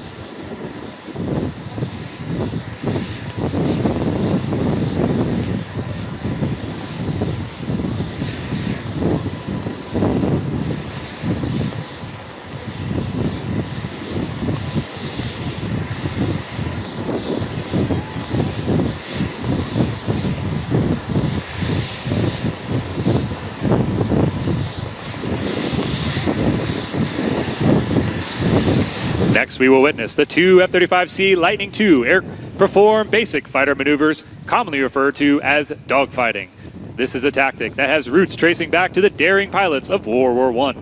Each pilot will push their bodies and their aircraft to the extreme limits in order to achieve victory. Approaching from the bow and the stern, the fighters close in on each other at speeds exceeding 1,000 knots, beginning in the fight on neutral terms to determine the winner. The aircraft will fly past each other in a high aspect pass with just 500 feet separating them.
fighter will look to max perform their aircraft by pulling to the load limit of the aircraft at 7.5 Gs.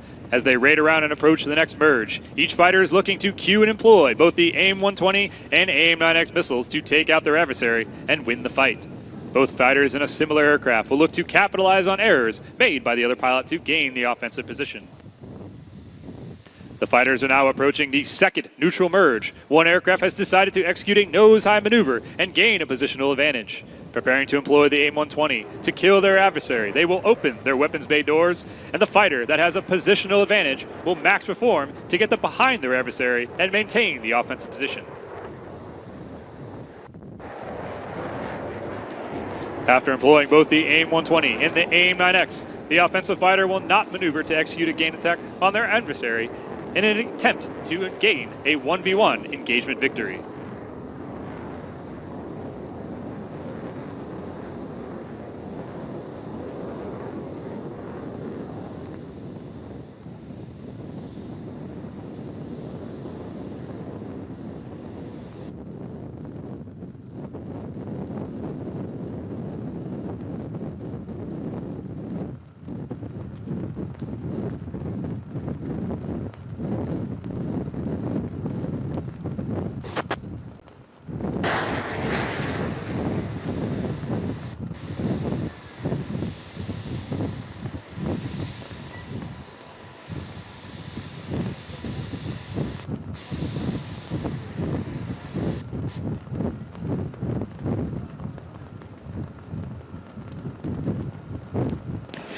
Next, we will see the E-2D up close and personal in flight.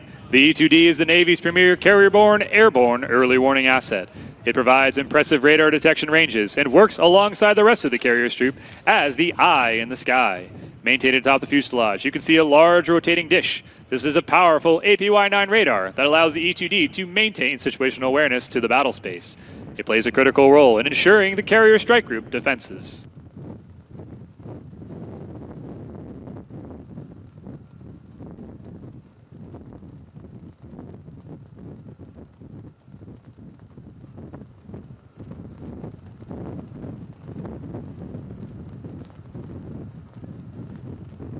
During large-scale engagements, it is up to the E-2D that is providing crucial intelligence and direction to the aircraft engaged in the prosecution of threats and aircraft and surface vessels.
In addition to the impressive bomb-carrying capability of the F-18, each aircraft is equipped with the M61A1 Vulcan Gatling gun housed in the nose. The weapon fires 20mm rounds at a staggering of 6,000 rounds per minute to precisely destroy small targets while minimizing collateral damage. The 20mm cannon is equipped with a semi-armor-piercing, high-explosive incendiary rounds, which are fired at supersonic speeds to inflict heavy damage to their targets.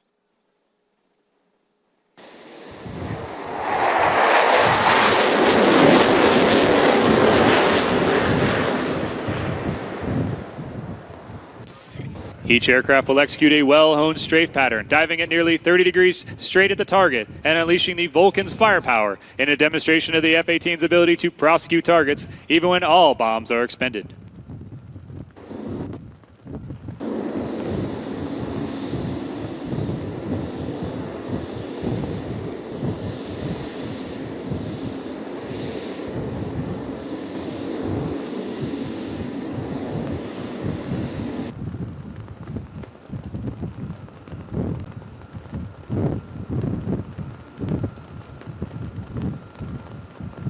As the F-18s egress the target area, we will see them dispensing flares and executing a guns jink in order to defend against enemy air defense artillery and surface-to-air missiles and look to return to base safely.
Next up is the MH-60 Sierra. The Sierra is the Navy's multi-mission workhorse helicopter. It has 2 auxiliary fuel tanks and it can stay airborne for about 4.5 hours, about 2 hours without it. Its max speed is 180 knots. It can carry up to 23,000 pounds and 55 pounds of internal fuel. For special operations support, the MH-60 Sierra can insert and extract Navy Special Warfare personnel by fast roping or static line, as well as free fall parachute. It also provides ISR capabilities, sniper overwatch, JTAC support, and a helicopter visit, board, search, and seizure for maritime interdiction. The armament for the MH-60 Sierra includes the GAU-21 50 caliber gun with nearly 2-kilometer effective range of M24 7.62 millimeter guns with an effective range of 1,100 meters. When fully armed, the MH-60 Sierra can carry up to 8 AGM-114 Hellfire missiles with an 8-kilometer reach and 20mm 3-barrel M197 Gatling gun with up to 38 rounds of unguided 2.75-inch rockets. Using the digital rocket launcher, this platform can fire precise rockets at about 5,000 meters. Here we will see the Sierra make 3 total approaches off a notional target off our port side, first employing their unguided rocket payload before circling around the ship at the end of the run. And now returning over the right shoulder, we'll see a combination of 20mm machine guns, unguided rockets, and lastly, they will depart to the north prior to returning to suppress the area with crew surveying weaponry with 50 caliber machine guns to ensure target destruction.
Next up will be the F-18 demo flight.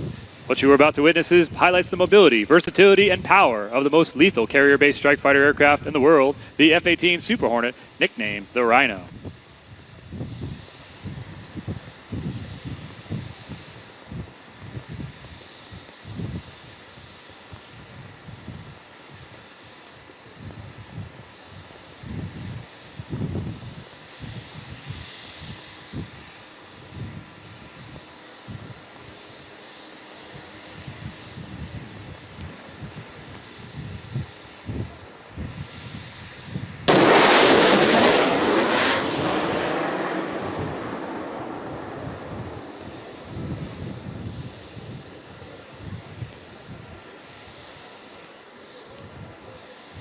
The F-18 pilots are now setting up for the minimum radius turn to the tail stand.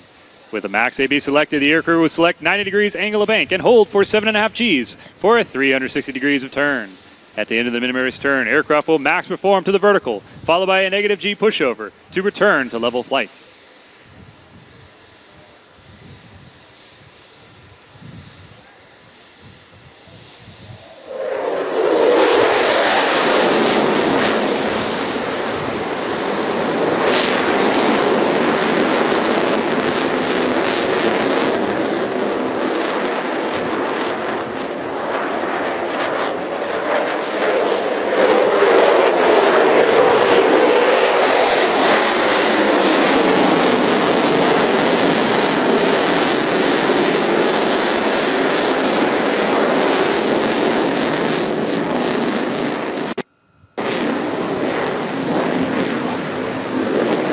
Pilots are now setting up for the square loop.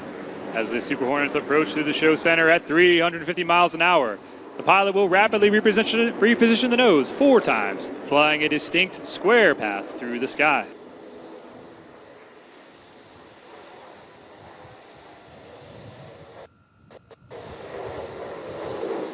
Ladies and gentlemen, from the left, the square loop.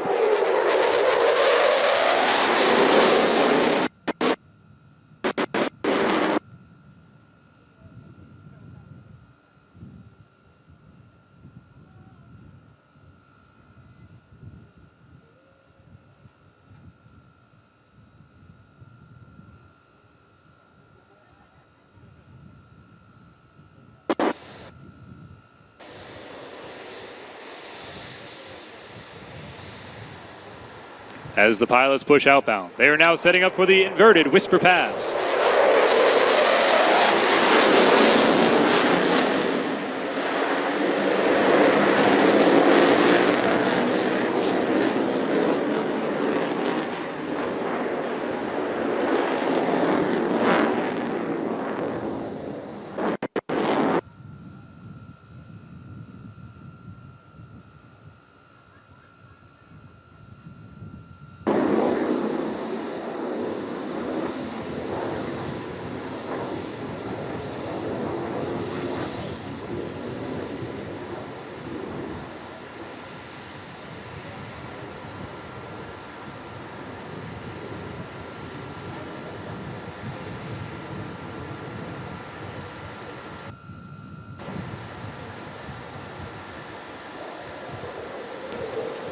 Ladies and gentlemen, get your cameras ready. The F-18 is now setting up for their final maneuver, their photo pass. The aircraft will pass show center at a 90-degree angle of bank and 200 feet and in maximum afterburner.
Ladies and gentlemen, next up is the F-35C, the Navy's newest variant Joint Strike Fighter.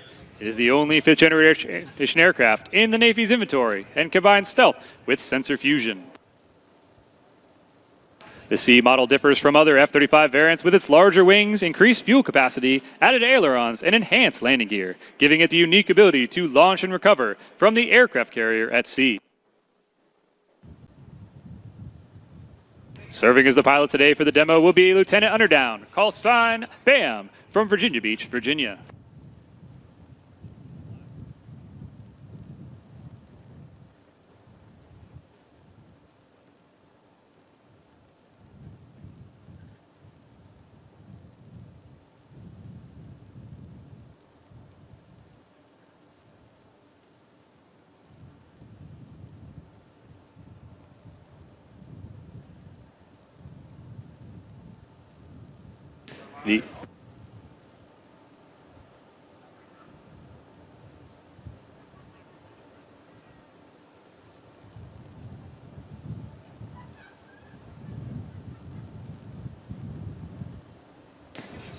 Ladies and gentlemen, you are watching now the F-35C repositioned for the minimum radius turn. As you're watching this, you will see that he was pressed in his seat at 7.5 times the force of gravity. To put that in perspective, during this maneuver, BAM's body weight will feel close to 1,500 pounds. During an aerial dogfight, the F-35C can execute extremely tight turns, giving the ability to rapidly reposition its nose and gain an advantage over the adversary. To now demonstrate the agility of the F-35C, Lieutenant Underdown will approach for the tactical pitch. From a speed of 300 miles per hour, BAM will select full AB, roll the aircraft 45 degrees, and show the F-35's ability to rapidly reposition its nose at high speeds and high angles of attack. He will then climb in the vertical, demonstrating the power of the Lightning II as he accelerates away from the ground.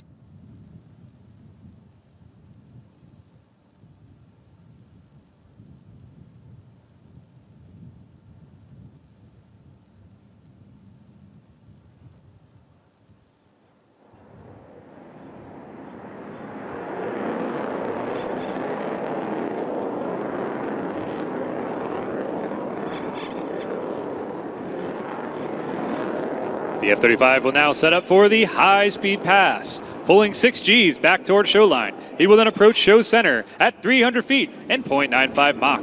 You may notice the white vapor coming off the aircraft, indicating it is approaching the speed of sound at nearly 750 miles per hour. The ability to ingress at low altitudes and high speeds enables pilots to avoid detection and preserve the element of surprise.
For the culminating event of today's air power demonstration, all participating aircraft will return overhead the aircraft carrier for one final flyover. This formation represents the full complement of the carrier air wing, embodying the strength, precision, and professionalism of United States naval aviation.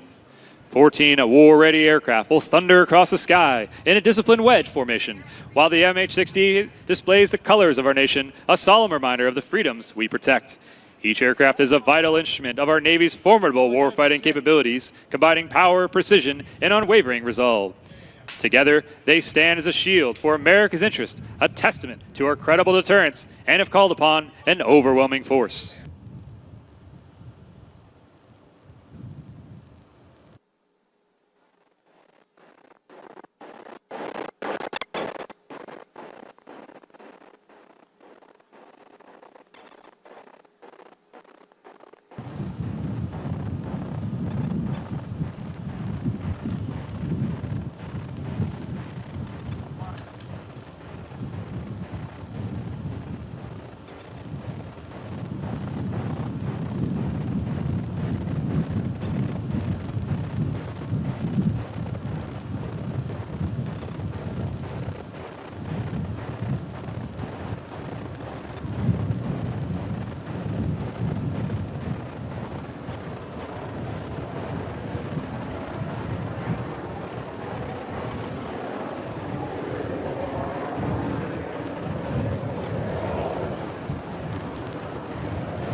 Ladies and gentlemen, give it up for United States Naval Aviation.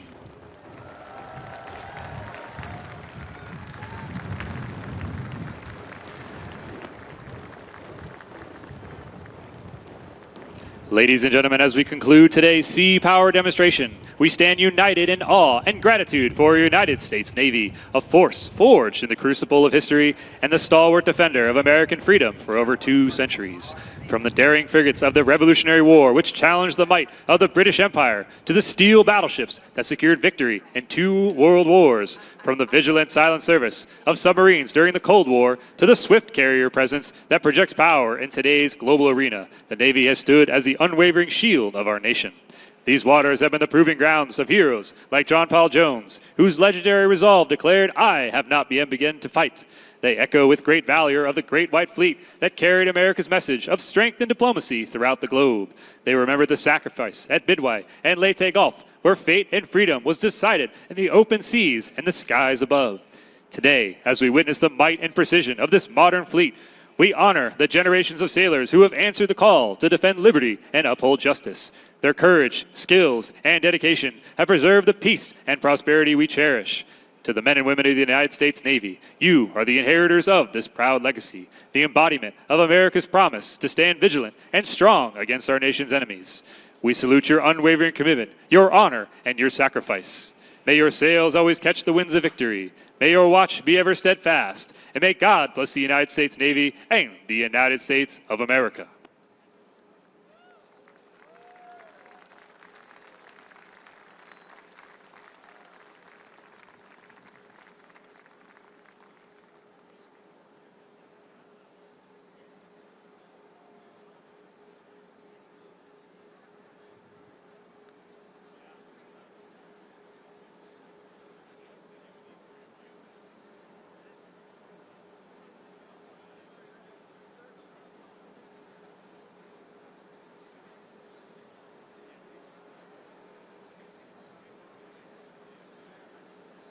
Ladies and gentlemen, please rise for the official presentation of colors.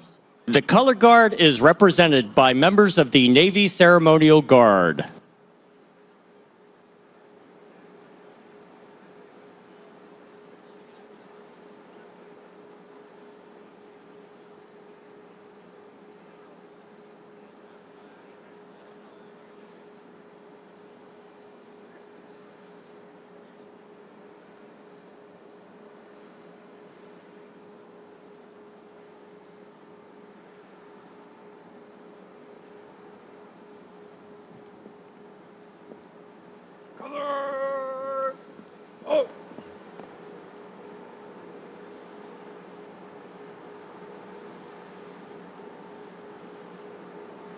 Ladies and gentlemen, please remain standing for today's invocation, followed by the national anthem.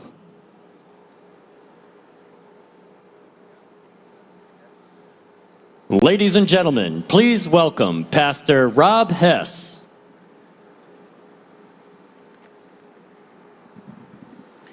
Let us pray. O God, creator and sustainer of life upon the seas, as we gather today on this historic 250th birthday, as one force and of one voice, we remember and we celebrate both our storied past and our proud heritage. With the origins of the Navy predating our independence, our Continental Congress knew that a fleet of sufficient force was necessary for protection of our colonies and even for freedom itself. With your hands and through your vessels, our Navy was born as a force for good.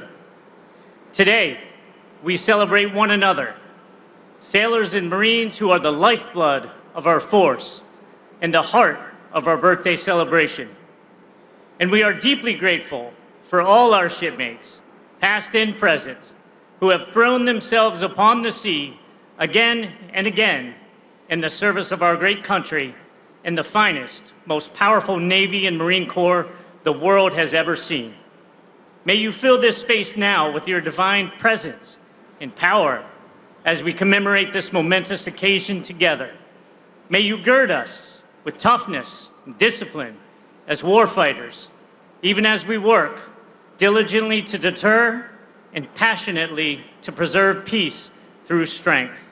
May you make us ready and resilient when the call of duty comes as protectors of our nation and guarantors of freedom on the seas.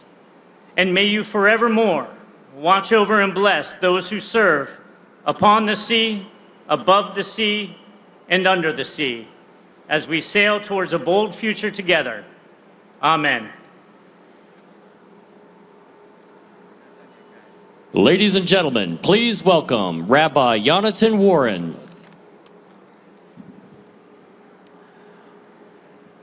We come together now to acknowledge and memorialize those who came before us. Eternal God, for generations they came, young, hopeful, enthusiastic to serve, to answer a call from their nation, from their communities, from you. We pray for them, for those who answered the call to serve in the United States Navy and in the United States Marine Corps. For 250 years, they came in times of war and in times of peace. They came because freedom, democracy, union, revolution ask it, require it, demand it, and they answered that call. They gave of themselves, of their intellect, of their vigor, of their spirit, and because of that, today, we stand on their shoulders and we are eternally grateful for their service. God, Master of Healing, we ask you tend to the emotional and physical well-being of our nation's sea service veterans. May they never feel forgotten by those whose liberty they have so steadfastly defended. Lord, aid the caregivers who tend to their wounds. El Malei Rachamim, God full of compassion, hold close those who made the ultimate sacrifice, who died in the selfless devotion to the greater whole. May they be bound up in the bond of eternal life, and may they rest in peace. Lord, remember their parents, partners, children, and all the loved ones they left behind. Protect and comfort them, bring them peace, bring them grace. In this semi-quincentennial of our Navy and Marine Corps, may all assembled here, may all our fellow service members, and may our nation come to know and savor the blessings of true peace and security. May God bless us and our nation, and let us say, Amen. Ladies and gentlemen, please welcome Father Daniel Swartz.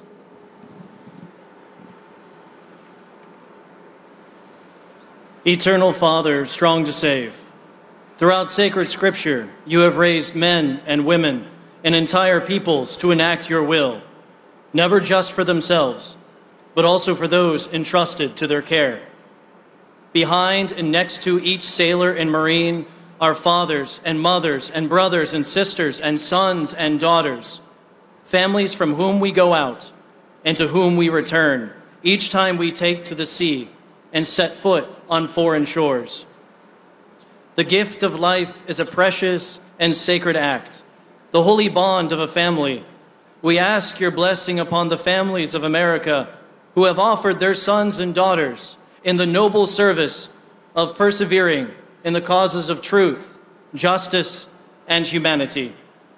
May they be protected in our absence and fortified in their waiting vigil. And while steel ships and ranks of proud uniforms capture the imagination, birthdays by their nature are family affairs. Today is no exception.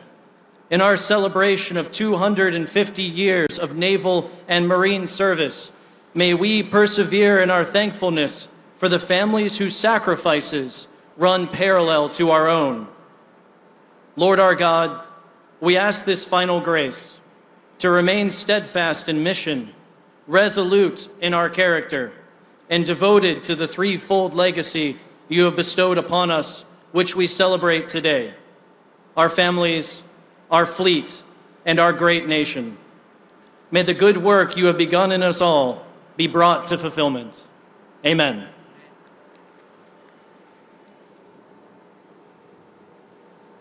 Ladies and gentlemen, please remain standing as musician second class Morgan Ramirez leads us in the national anthem. Oh, say, can you see by the dawn's early light what so proudly we hailed at the twilight's last gleaming, whose broad stripes and bright stars through the perilous fight o'er the ramparts we watched were so gallantly streaming, and the rocket's red glare, the bombs bursting in air, gave proof through the night that our flag was still there. Oh, say, does that star-spangled banner yet wave o'er the land of the free and the home of the brave?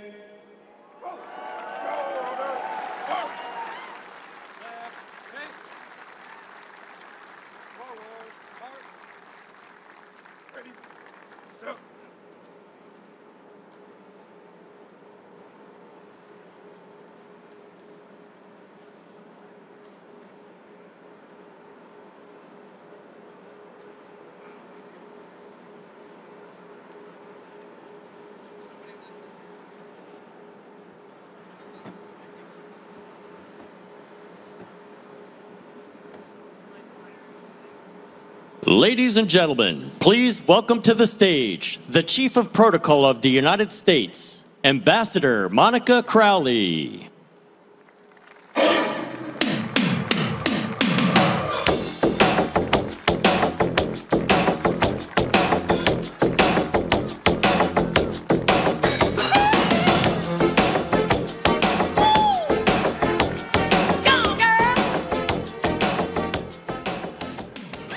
Hello, Naval Station Norfolk.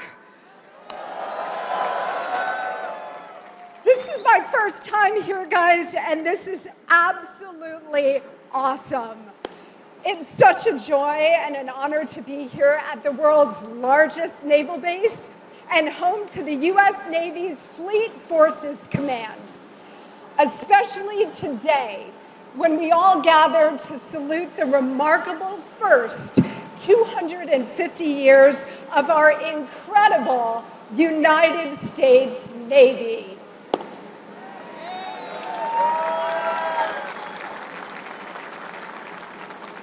I am deeply honored to join President Trump, First Lady Melania Trump, Secretary Hegseth, Secretary Collins, Secretary Phelan, and of course, all of you to celebrate 250 years of naval power and American might.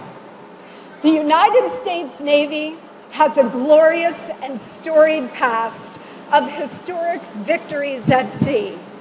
From the small but determined Continental Navy sealing American independence in the Battle of the Chesapeake, to victory over the Barbary pirates in the Barbary Wars, to the first battle of ironclad warships at Hampton Roads, to the Battle of Manila Bay during the Spanish-American War, to the Battle of Midway, which turned the tide in the Pacific Theater in World War II, to the biggest naval battle in history, the Battle of Leyte Gulf, which shattered the enemy's naval capabilities for the rest of the Second World War. The United States Navy has always protected and defended American freedom and brought glory upon glory to our great nation. Today, history sets sail again, and we all have a front seat to freedom in motion as we honor America's awesome sea power. This big birthday party for the U.S. Navy is part of a year-long celebration of our exceptional history and the start of a new era of American greatness. Today, we launch the next 250 years of supreme U.S. naval power and of American liberty, dynamism, leadership, and pride. And what an absolute gift it is to have President Trump in the White House during this epic moment in our nation's history.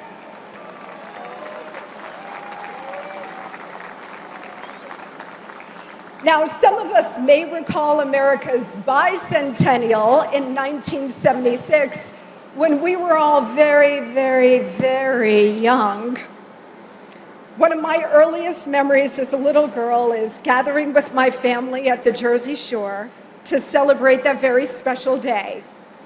I'll never forget the indelible sense of American patriotism that took root in me that day. I can't remember the specifics of July 4th, 1976, but I do remember gazing in wonder at the fireworks, holding red, white, and blue sparklers, waving a small American flag, and singing the national anthem with hundreds of others.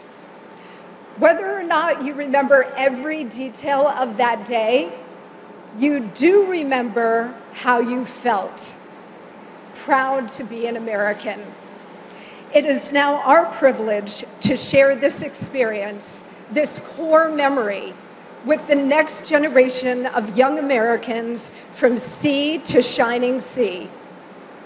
On the eve of America's 250th birthday, the national mood is one of celebration. Americans are optimistic about the future. Thanks to President Trump and Secretary Hegseth, we are renewing our commitments to military might and peace through strength. We are working together to realign and reunite our great nation around our shared patriotic values and a renewed sense of civic pride as we sail toward July 4th, 2026. There is no greater champion for this new patriotism than President Donald J. Trump. I am so honored to be part of our national birthday party and to join with all of you in welcoming our exceptional Commander-in-Chief here today with the kind of tremendous reception he so greatly deserves. We are now in a moment in our history when, thanks to President Trump, we are turning the tide again, just as the revolutionary generation that founded our great Navy did. It is now our time to take big risks to save our country, and it is our duty to honor our past generations and their staggering sacrifices, for which we owe them a huge debt of gratitude. We are the natural successors to the Revolutionary War generation, fiercely independent, ruggedly individualist, faithful to God and to country, with a white-hot love of liberty and the unique, enduring American spirit. It's been said that great civilizations tend to not last more than about 250 years. We've made it to 249 with our big 250 next year. But preparing for our next 250 years requires forever vigilance, something that the Navy has maintained with excellence, fortitude, and commitment to duty for 2.5 centuries. President Trump is reclaiming the American Republic for the American people. He is launching us into the next 250 years of American greatness, as he did in his first term, by delivering a strong economy, an enforced border and record low illegal immigration, a rebuilt, modernized military with record recruitment, a government that actually serves its people, and world peace. America first. Next year's momentous celebration will be thanks to his leadership in activating a national and worldwide celebration of America's 250th birthday. We are preparing to honor and celebrate our nation's history in unforgettable ways, from our military anniversaries, as we're doing here today, to a majestic flotilla of tall ships from around the world, to many other really big surprises. We know that this celebration will have a truly global impact, showcasing American power and leadership while promoting a future of peace and prosperity. America's 250th is so much more than just a date on the calendar. This moment will inspire a new era of American greatness. Not only will this be the most monumental and exciting celebration in American history, but it will spark a shared vision for America's future. And Lord knows we need that. Thanks to the Trump administration, next Independence Day will be a once or twice in a lifetime moment of sparkling American grandeur and patriotism. This is the new golden age. And with God's help, we will make America even greater over the next 250 years. And it's all made possible by the unmatched force of the United States Navy and the innumerable sacrifices of every man and woman who has put on the naval uniform. We owe so much of America's independence on July 4th, 1776, to the birth of the Navy on October 13th, 1775. Today, our hearts are filled with gratitude and pride for you, the men and women of the United States Navy, and your indispensable role in securing the first 250 and the next 250 years of American greatness. Happy birthday, U.S. Navy. Because of you, we continue to be the beacon of hope, a citadel of liberty, and a light in the darkness. Thank you. God bless you. God bless our Commander-in-Chief, and may God continue to bless the United States of America.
Ladies and gentlemen, please welcome the U.S. Fleet Forces Ceremonial Band.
Ladies and gentlemen, please welcome to the stage the United States Secretary of the Navy, John Phelan.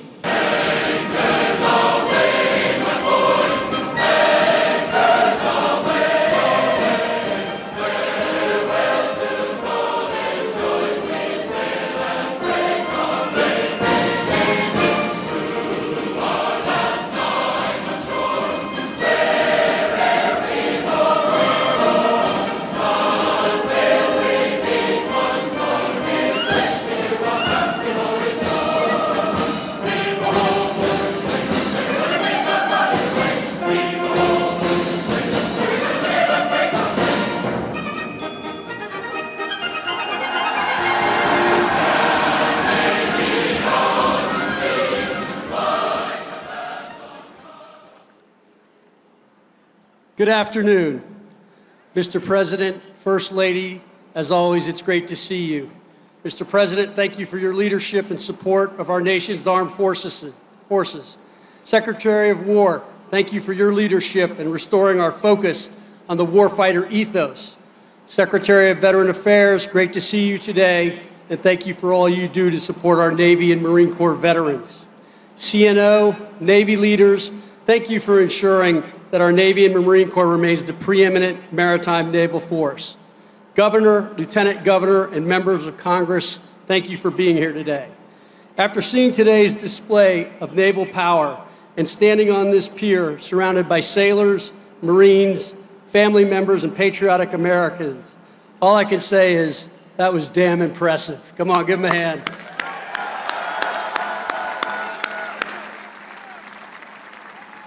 Bravo Zulu to the sailors that participated in today's sea demonstration.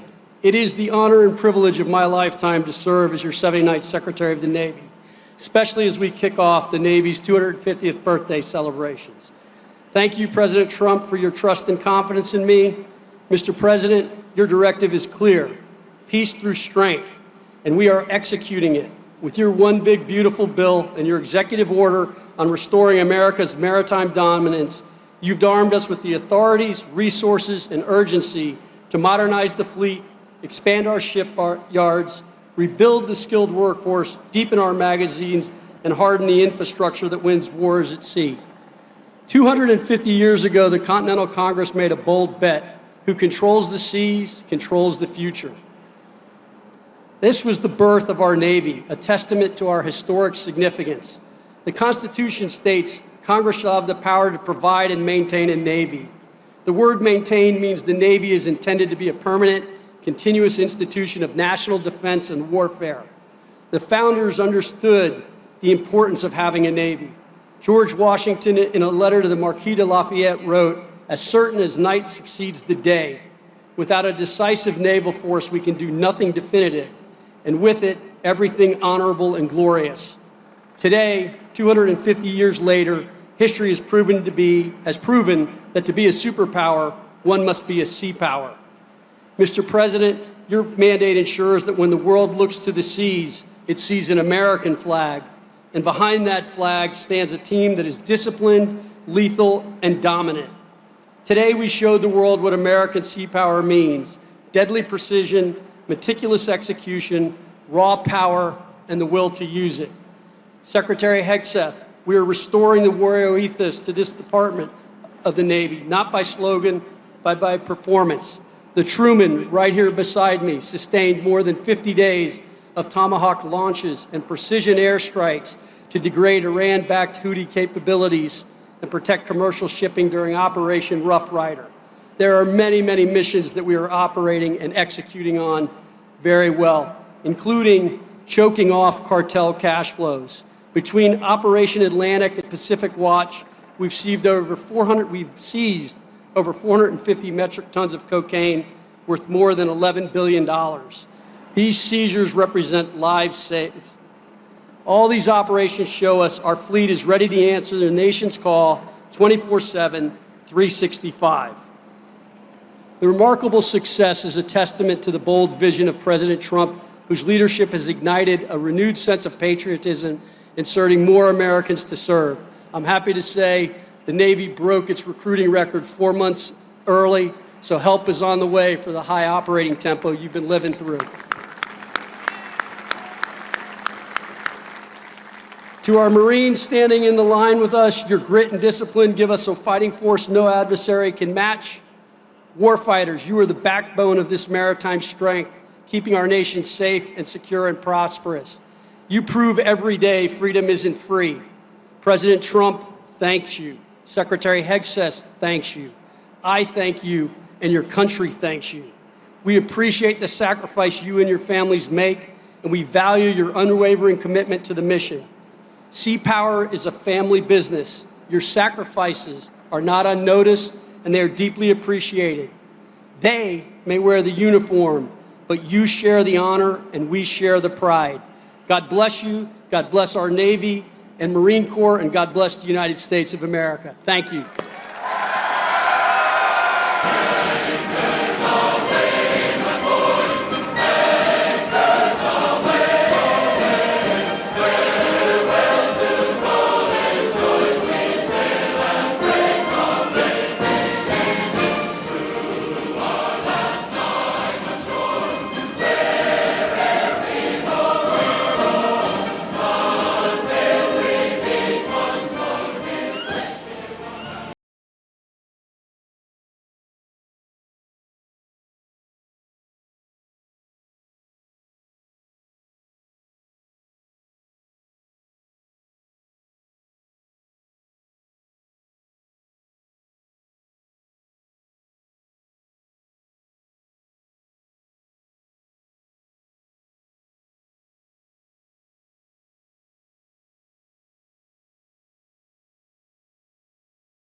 You shake my nerves and you rattle my brain.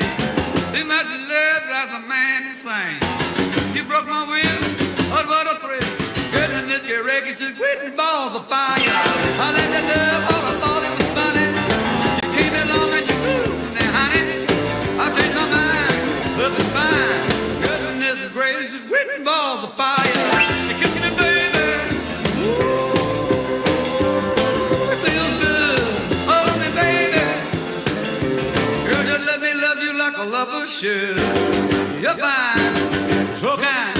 I'm gonna love this world that you're mine, mine, mine, mine. I took my nails and I twiddle my thumb. I'm real nervous, but it sure is fun. Come on, baby, you drive me crazy. The goodness gracious, with balls of fire.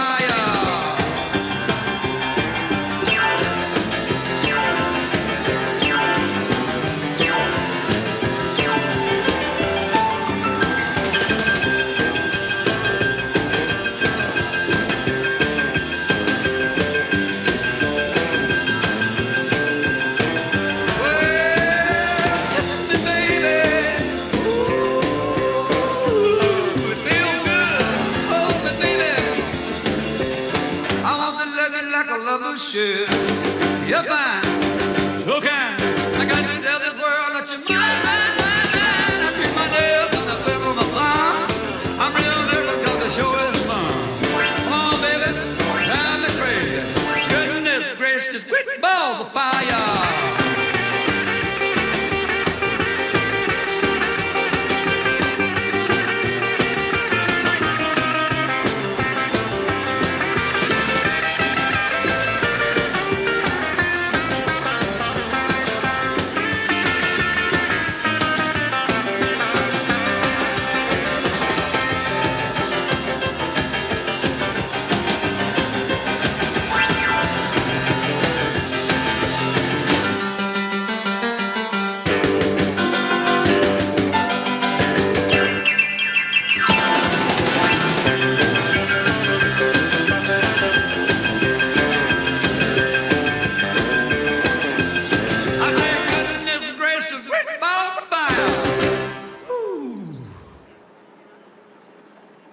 Ladies and gentlemen, please welcome to the stage the United States Secretary of War, Pete Hegseth.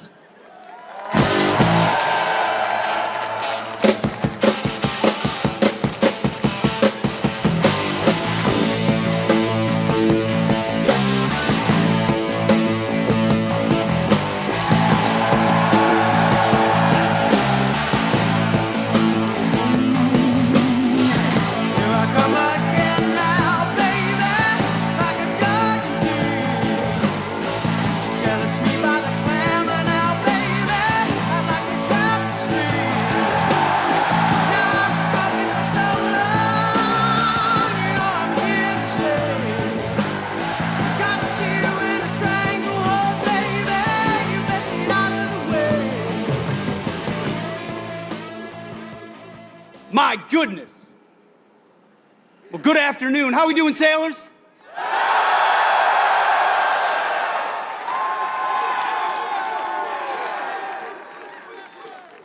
The absolute best of America. I'm honored to be at the world's largest naval base. Now, I'm the only thing between you, the First Lady, and the Commander-in-Chief, so I'm going to keep this very brief. Looking out at all of you, I know you know why the President always says we have the strongest, most powerful, most lethal, most ready military on the planet. And he's going to make sure we keep it that way. This is the perfect way to mark 250 years of the United States Navy. You know, President Trump has made our mission clear. America first and peace through strength, with common sense at every turn. At the War Department, it is the War Department, we're committed to that core mission of peace through strength. And for the Navy, that means more sailors, more subs, more ships, and more munitions for all of them. The Navy and the Marine Corps embody the resilience of our country. Nobody in the world does it better than the United States Navy. Always remember this. Fact. You are not civilians, you are different. Sailors, SEALs, Marines, you were set apart for a distinct purpose. Your diversity is not your strength. Your strength is your unity of purpose, your shared mission, your love of country. Generation after generation, battle after battle, ship after ship, sailor after sailor, you have set the tone. The story began with John Paul Jones when he declared, "I have not yet begun to fight." Today, we have a commander-in-chief who fights for all of you and fights for our country every single day. A commander-in-chief who guarantees that you, the warfighters, have everything you need on the high seas to deter our enemies and, if necessary, win overwhelmingly.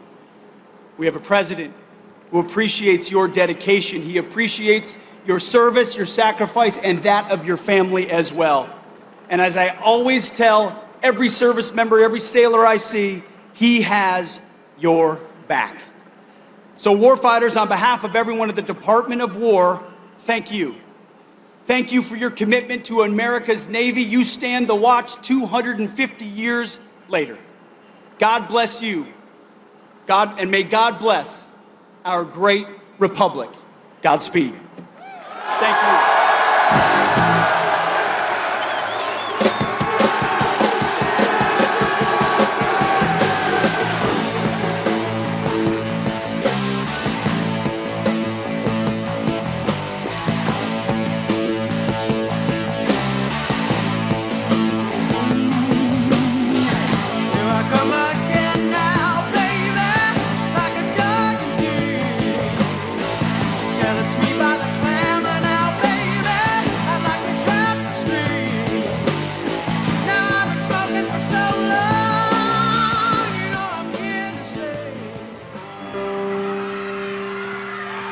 Oh, I wish I was in the land of cotton. Old times there are not forgotten. Look away, look away, look away, Dixieland. Sing it, fella. You on your own, man. Oh, I wish I was in Dixie.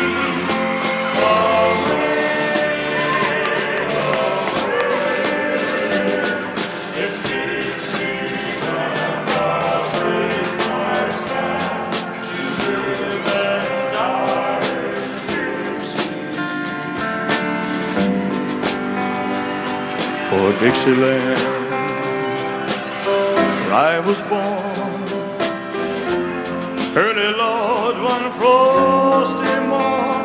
Look away, look away, look away, Dixieland. Glory, glory,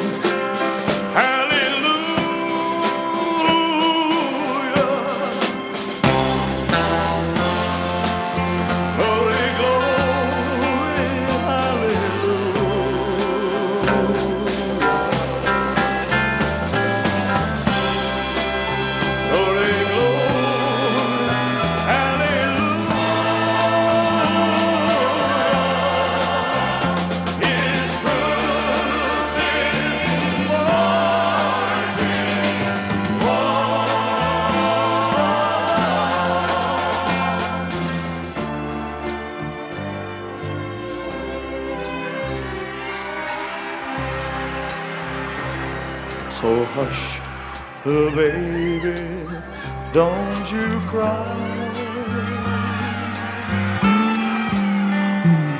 You know your daddy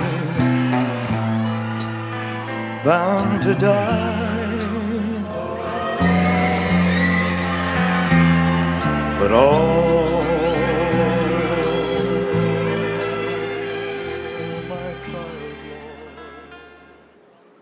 Ladies and gentlemen, please welcome the First Lady of the United States, Melania Trump.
Hoo-yah, Navy! Hoo-yah, Navy! Hoo-yah, Navy! It is an honor to be with you to celebrate the 250th year since the United States Navy was officially established.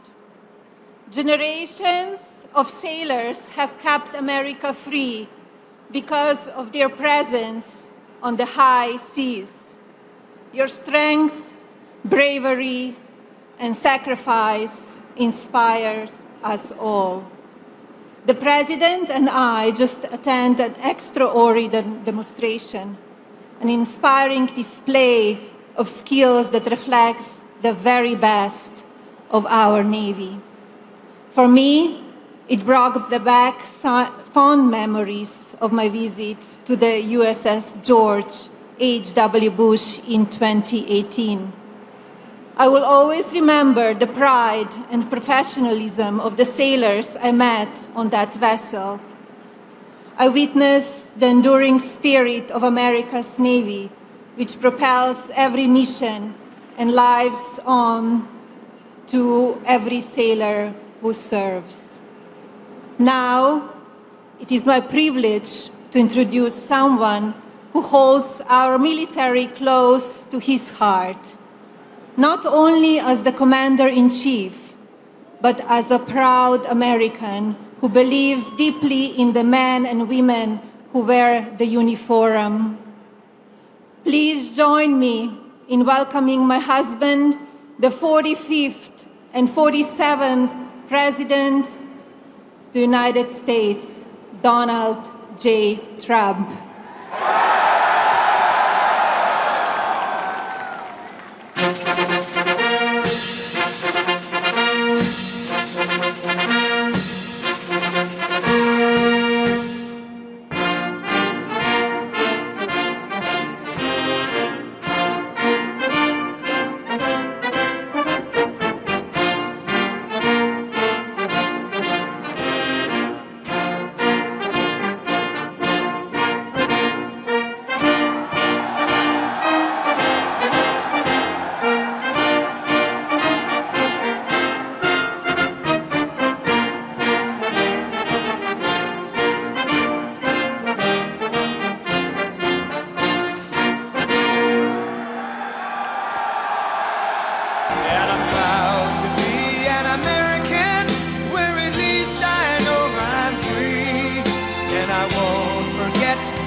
To the hills of Tennessee, across the plains of Texas, from sea to shining sea, from Detroit down to Houston and New York to LA, where there's pride in every American heart, and it's time we stand and say that I'm proud to be an American, where at least I know I'm free, and I won't forget the men who died, who gave that right to me, and I gladly stand up next to you and defend her still today, 'cause there ain't no doubt I love this land. God bless the USA.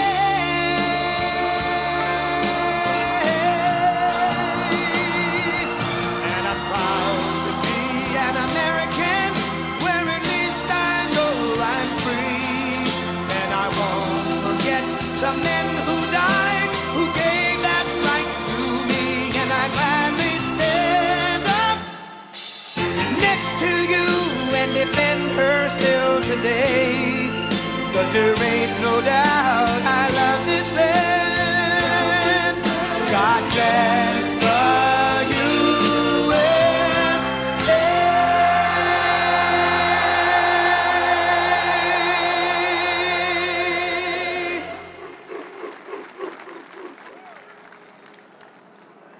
God bless the United States Navy.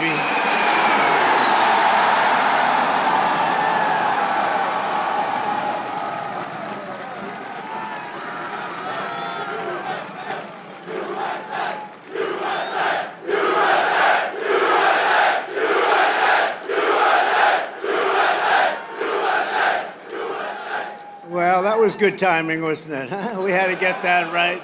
We had to get that right. But they always get it right. I was just given a display with a wonderful First Lady, the likes of which I think few people have ever seen before. We were a few minutes away, and the display of strength was absolutely incredible. We appreciate it. Thank you, Navy. Thank you very much. And I want to thank our magnificent First Lady for that introduction. People love our First Lady. They do. And let me say to all of the incredible sailors on this pier, it's great to be with the fleet, the fleet.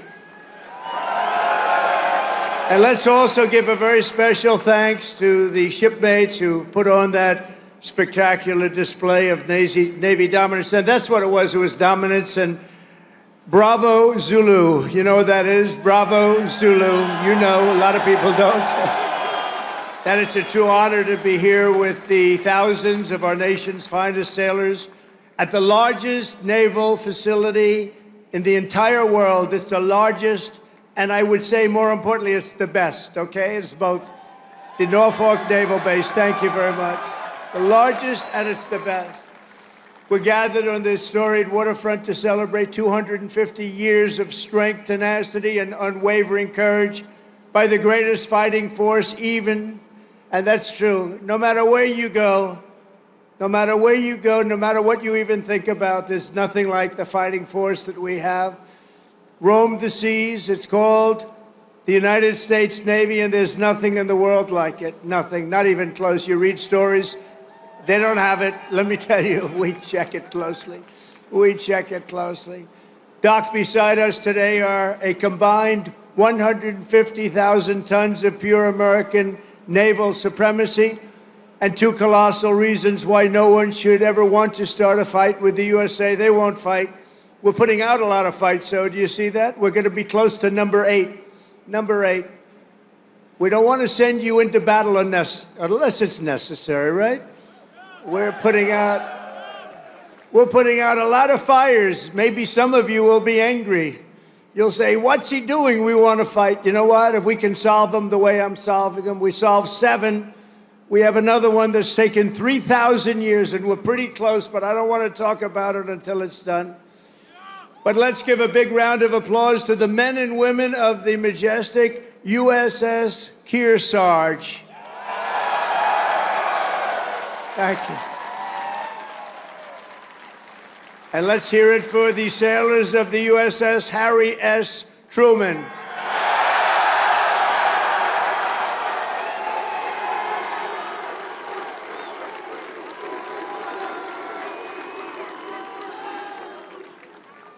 Those who call this carrier home live by a motto that captures the spirit of America's Navy.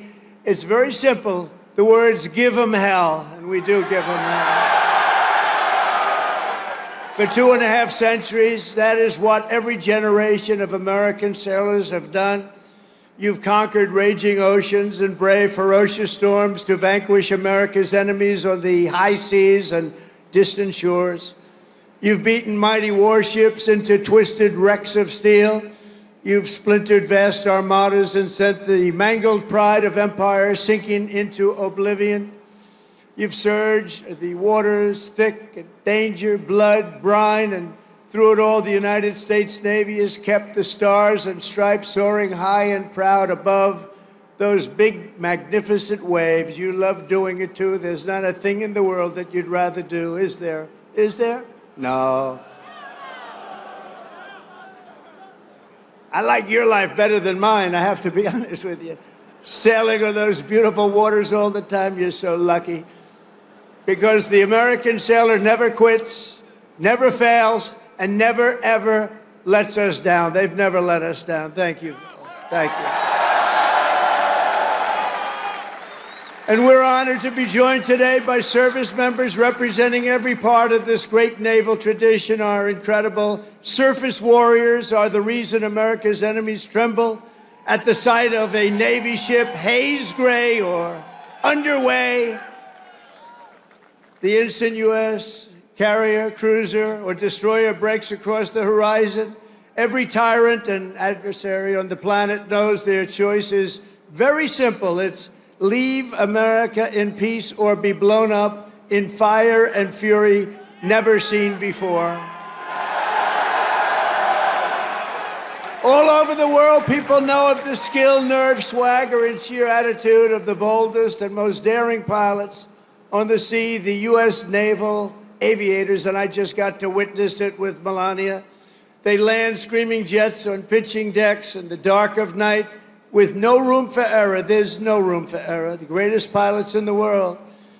And while Navy pilots rain down pain from above, the greatest adversaries fear the daring deeds of our silent service below.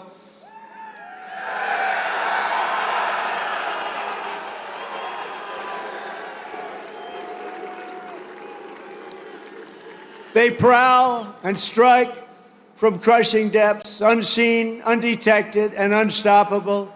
They are our brave submariners. Where are the submariners here? And they are brave. The most lethal weapon in the world, I will tell you, nobody knows where it is and what it carries. There's nothing that carries weaponry like that. And we're 25 years ahead of any other country when it comes to submarines. Nobody's even close. Nobody can match us. No roll call of Navy warriors would be complete without recognizing some of the fiercest and most elite commandos in the history of war. They are the toughest, and there's nobody tougher. There's just nobody. That's what they tell me. There's nobody tougher. Called the Navy SEALs. What do you think about the Navy SEALs? Where are the Navy SEALs? We're not going to mess with the Navy SEALs. They are great. Thank you very much. Incredible people. And of course, our enemies have learned to dread that special cast of warriors who have charged forward almost everywhere America has seized a stronghold or stormed a beachhead. They call themselves the Leathernecks, the Jarheads, the Devil Dogs, but we revere them as the United States Marines.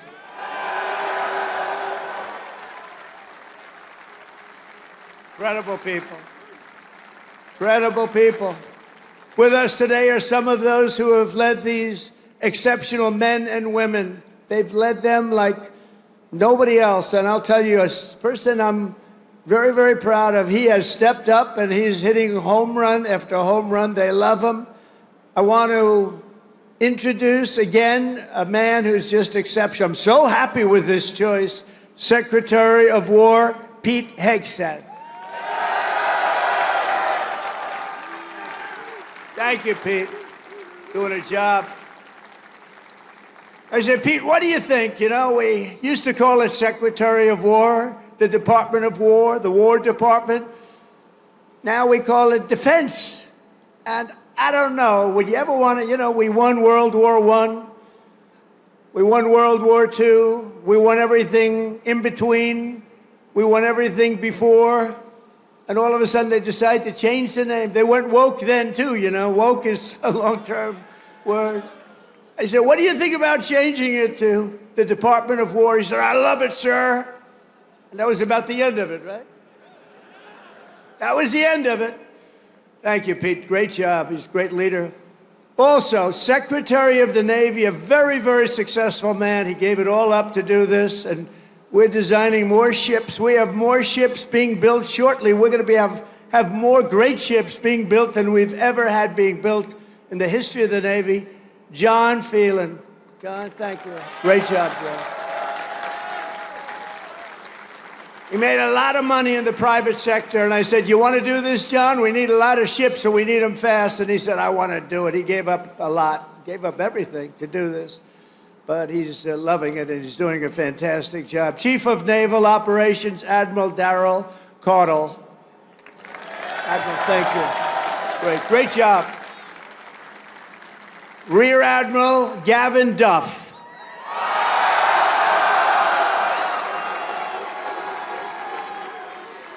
And along with so many different people here, they could introduce them all day long. I don't want to do that because we got to get to business, talking a little bit about war and peace. But along with your great officers here at Norfolk Naval Base, Vice Admirals John Gumbleton. John, thank you. Thank you, John. Great. Young guy. You're a young guy. Great. Doug Perry and Rob Goucher. Thank you. And a very special thanks to a man who just got a 93% approval. He runs the Veterans Everything, I call it. He's Veterans Everything. The VA Secretary Doug Collins. He's doing great. Thank you, Doug. Doing a great job. Ambassador Monica Crowley. Monica, thank you very much. A man that everybody loves. He was my doctor in the White House, and I got to know him very well. He was also the doctor for Barack Hussein Obama. Have you heard of him? And he was the doctor for a man named Bush. And at a press conference, they asked him, who's in the best shape? Who's the healthiest? Who's the strongest? Who's the best physical specimen of the three? He said, that's easy. President Donald Trump. And I said, I love this guy. I said, I love him. Ronnie Jackson, he's now a congressman, as you know. So he was an admiral. He was the chief doctor. He was the whole boss of doctors. And now he's a very, very successful congressman from Texas. Thank you, Ronnie, very much. And I appreciate those words. I'll never forget them.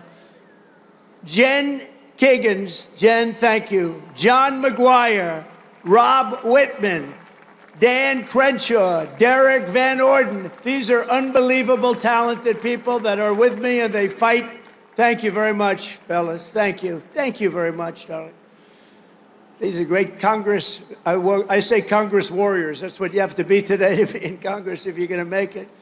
I also want to recognize all of the newly pinned chief petty officers. You got a lot of them here today. I had to approve it. Who recently earned their anchors and now bear their venerable title, Navy Chief. Navy Chief. Thank you, Navy Chiefs. Let's also express the gratitude of our entire nation to every Navy veteran who has come out to honor this big anniversary. We see so many veterans. I saw backstage, I was shaking hands with veterans all over the place. And they are great. And they're respected and they're loved. Thank you very much. Stand up if you'd like. Thank you very much.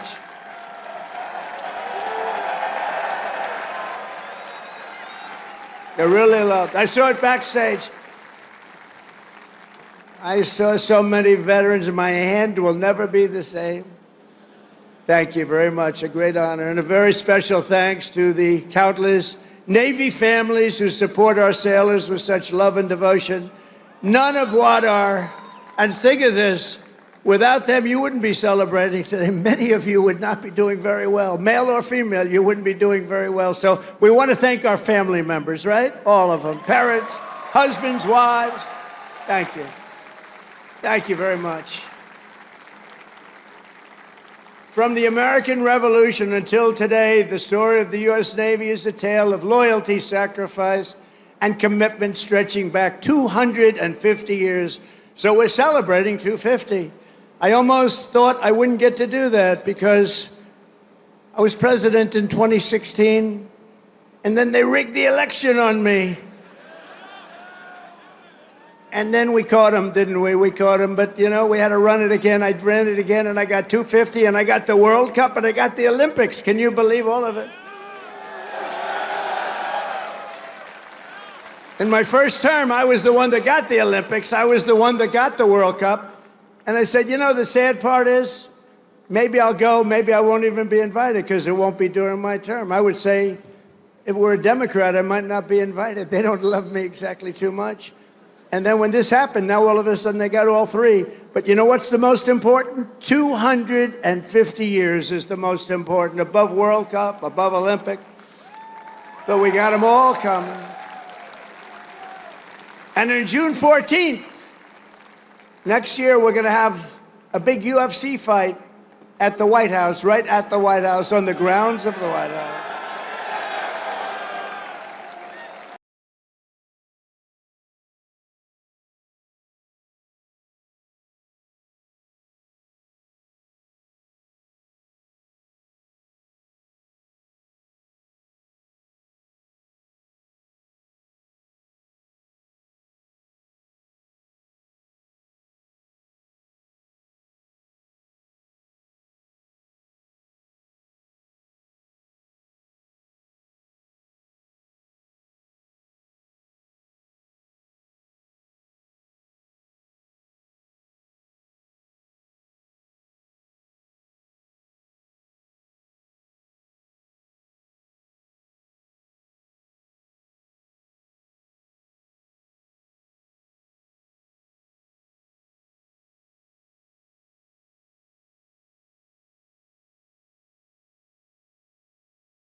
Came up with the answer, didn't we? We came up with the way to knock them out, and we were knocking them out so fast they didn't know what to do. It was really the end once we discovered the secret through some brilliant minds. A lot of them are descendants of the people here right now. In every era of conflict, the Navy has never failed to hunt, kill, and to win. Never failed. Never failed. In World War II, Admiral Bull Halsey's motto, hit hard, hit fast, hit often, and that is exactly what the sailors do. One of those warriors was Submarine Commander Eugene Fluke, who sent more Japanese tonnage to the ocean floor than any other man in history. I don't like to talk about it too much now. You know, they've been a nice ally, but anybody from Japan here right now? We'll get off the subject immediately. But think of it, sent more tonnage to the bottom of the sea, one after one. Aboard the famed USS Barb, he destroyed a Japanese tanker and a carrier with a single salvo to his men's chagrin. They were very concerned about it. They didn't think we could do that, and he just knocked them out one after another. And again, torpedoes were flying, but his greatest feat came when he spotted 30 enemy ships at port off the coast of China. You know that, a very famous story. Commander Fluke ordered his men to their battle station, slipped into the harbor, and sank 6 vessels at one time before taking off into the beautiful, wild blue ocean. He received 4 Navy Crosses, the Legion of Merit, and the Congressional Medal of Honor. That was a brave guy. In recognition of the incredible achievements of the USS Barb under his command, this December we will lay the keel of a brand new Virginia-class submarine bearing that same legendary name, and his grandson, Tom, will be there to pick it up. Tom is with us today, and I want to thank you for keeping that great legacy around. Where is Tom? Oh, look, stand up, Tom. Great. Good, Tom. Thank you. That's good. That's good genes too, Tom, isn't it? That's good stuff. Thank you very much, both, for being here. From Midway to the Coral Sea to Leyte Gulf, American sailors fought the most epic naval battles in history. And at Normandy, the Navy led the greatest armada ever formed to deliver the single largest invasion force the world has ever seen. One of the sailors who did it was Felix Maurizio, who enlisted at age 18 and trained right here in Norfolk, trained right here. On D-Day, June 6, 1944, Felix manned an amphibious landing craft that did 6 harrowing runs to Omaha Beach. You all know about it. These are all famous fights. He delivered hundreds of American troops into the battle, including his brother Sal. Felix lost so many of his friends that day, but he kept fighting. He kept going out there, getting more soldiers, getting more of everything. He just kept coming. They couldn't stop him, and went on to serve in the Pacific under the great Admiral Nimitz. In February 1945, he spent his 21st birthday landing Marines on the blood-soaked sands of Iwo Jima, one of the bloodiest, toughest battles ever. Historic battle. 6 months later, he was aboard the USS Talladega in Tokyo Bay. When Japan surrendered, they said, I don't think we want Felix hitting us anymore. And he retired as a Chief Petty Officer in 1966. This year, Felix celebrated his 100th birthday, and he is here this afternoon as a living testament to the glory of the United States Navy. Wow.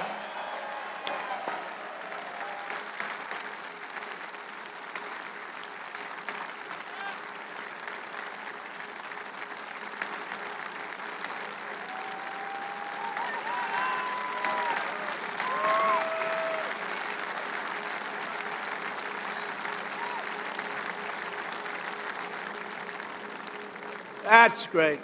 He looks good. Felix, you look better than I do. I'm not happy about this, Felix. Nah, they don't want to mess around with him. And Felix, we salute you. Thank you very much. Incredible. 100 years.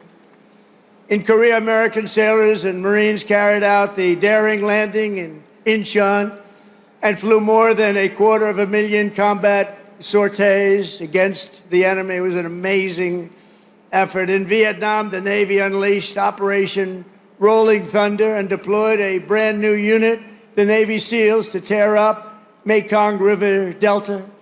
Problem with Vietnam, we stopped fighting to win. We would have won easy. We would have won Afghanistan easy. We would have won every war easy. But we got politically correct. Let's take it easy. We're not politically correct anymore, just so you understand. We win. Now we win.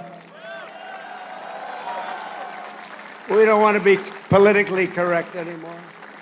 And history will never forget that it was the SEALs who stormed the compound at Osama bin Laden and put a bullet in his head. Remember that? And please remember, I wrote about Osama bin Laden exactly 1 year ago, 1 year before he blew up the World Trade Center. And I said, you got to watch Osama bin Laden. And the fake news would never let me get away with that statement unless it was true. But I said 1 year before to Pete Hegseth, I said 1 year before, where's Pete? In the book, I wrote, whatever the hell the title, I can't tell you. But I can tell you there's a page in there devoted to the fact that I saw somebody named Osama bin Laden, and I didn't like it, and you got to take care of him. They didn't do it. A year later, he blew up the World Trade Center, so we've got to take a little credit because nobody else is going to give it to me. You know the old story? They don't give you credit, just take it yourself. And it was the U.S. Navy that dumped his wretched corpse off the decks of the Carl Vinson to sink into the dark abyss. The Navy's central role in the defense of our liberty continues to this day. Just a few months ago, the Ohio-class guided missile submarine played an indispensable part in one of the most spectacular military feats the world has ever seen, the obliteration of Iran's nuclear sites in Operation Midnight Hammer. How did that work out? Pretty good, right?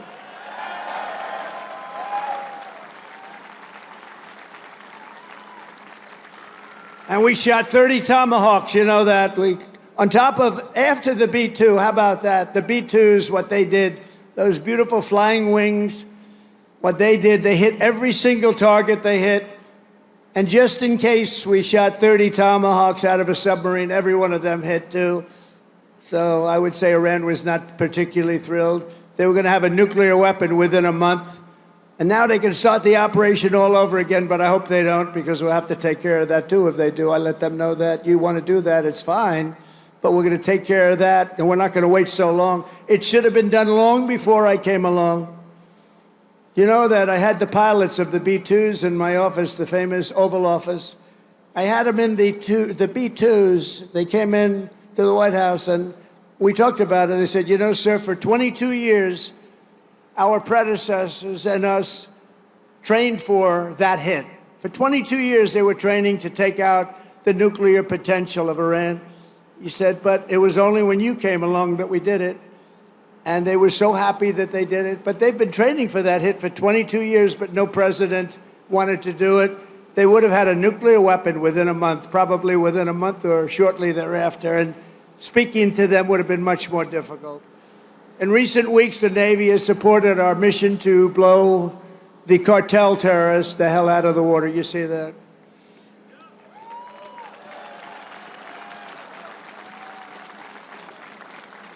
And you know, there are no boats in the water anymore. You can't find any. We're having a hard time finding them. But you know, it's a pretty tough thing we've been doing, but you have to think of it this way. Every one of those boats is responsible for the death of 25,000 American people and the destruction of families. So when you think of it that way, what we're doing is actually an act of kindness. But we did another one last night. Now we just can't find any. You know, it's the old story. We're so good at it that there are no boats. In fact, even fishing boats, nobody wants to go into the water anymore. Sorry to tell you that.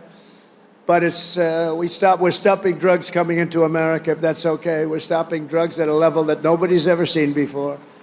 Last year, we lost, I believe, 300,000 people. And that's not talking about the destruction to families. Every one of us knows families that have been destroyed because the son, daughter, even mothers and fathers are destroyed by the fentanyl pouring in and drugs pouring in. Well, they're not coming in by sea anymore, so now we'll have to start looking about the land because they'll be forced to go by land. And let me tell you right now, that's not going to work out well for them either. And it was the Truman carrier strike group that unleashed American fury on the Houthi terrorists in the Red Sea.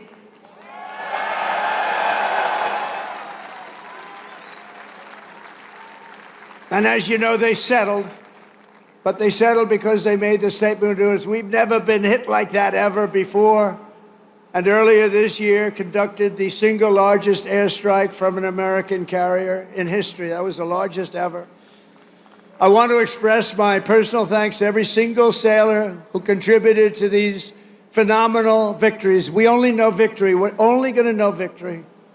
We don't want to know the other word. We want to know victory. We're going to have great victories in the years to come. Well, at least for almost 3.5 years, we're going to have great victories. I want to thank a group of women from North Carolina. Look at these great. Will you stand up, please? These beautiful women have followed me. This is number 151. You could call a rally. This is sort of a rally. Let's face it, this is a rally. This is a speech of love. We all love our country. But that group is from North Carolina. They're up to about 151 visits. They have a whole group of them. I never see their husbands. I don't know what's going on with their husbands. I assume, do they still love you, the husbands? Yes, good. But I want to thank you. 151, they've been following me since 2016, and you look even better now than you did then. But I want to thank you very much. It's a really group. They love our country. They like Trump, but you know what they really do? They love our country. And we have the right policy, right? We have policy. We don't want crime. We don't want men playing in women's sports. We don't want transgender for everybody. We don't want to have open borders where millions of people come into our country from jails, from prisons, from mental institutions and insane asylums, drug dealers, murderers. 11,788 murderers were allowed to come into our country. A lot of them are gone. And by the way, Washington, D.C. is a safe place right now. It went from one of the most dangerous cities in our country, can you believe that, to probably the safest, among the safest in our country. Nobody's being hit anymore. It's very safe, and I want to thank you. A lot of the people here have helped. A lot of the people in the audience are people that have straightened them out.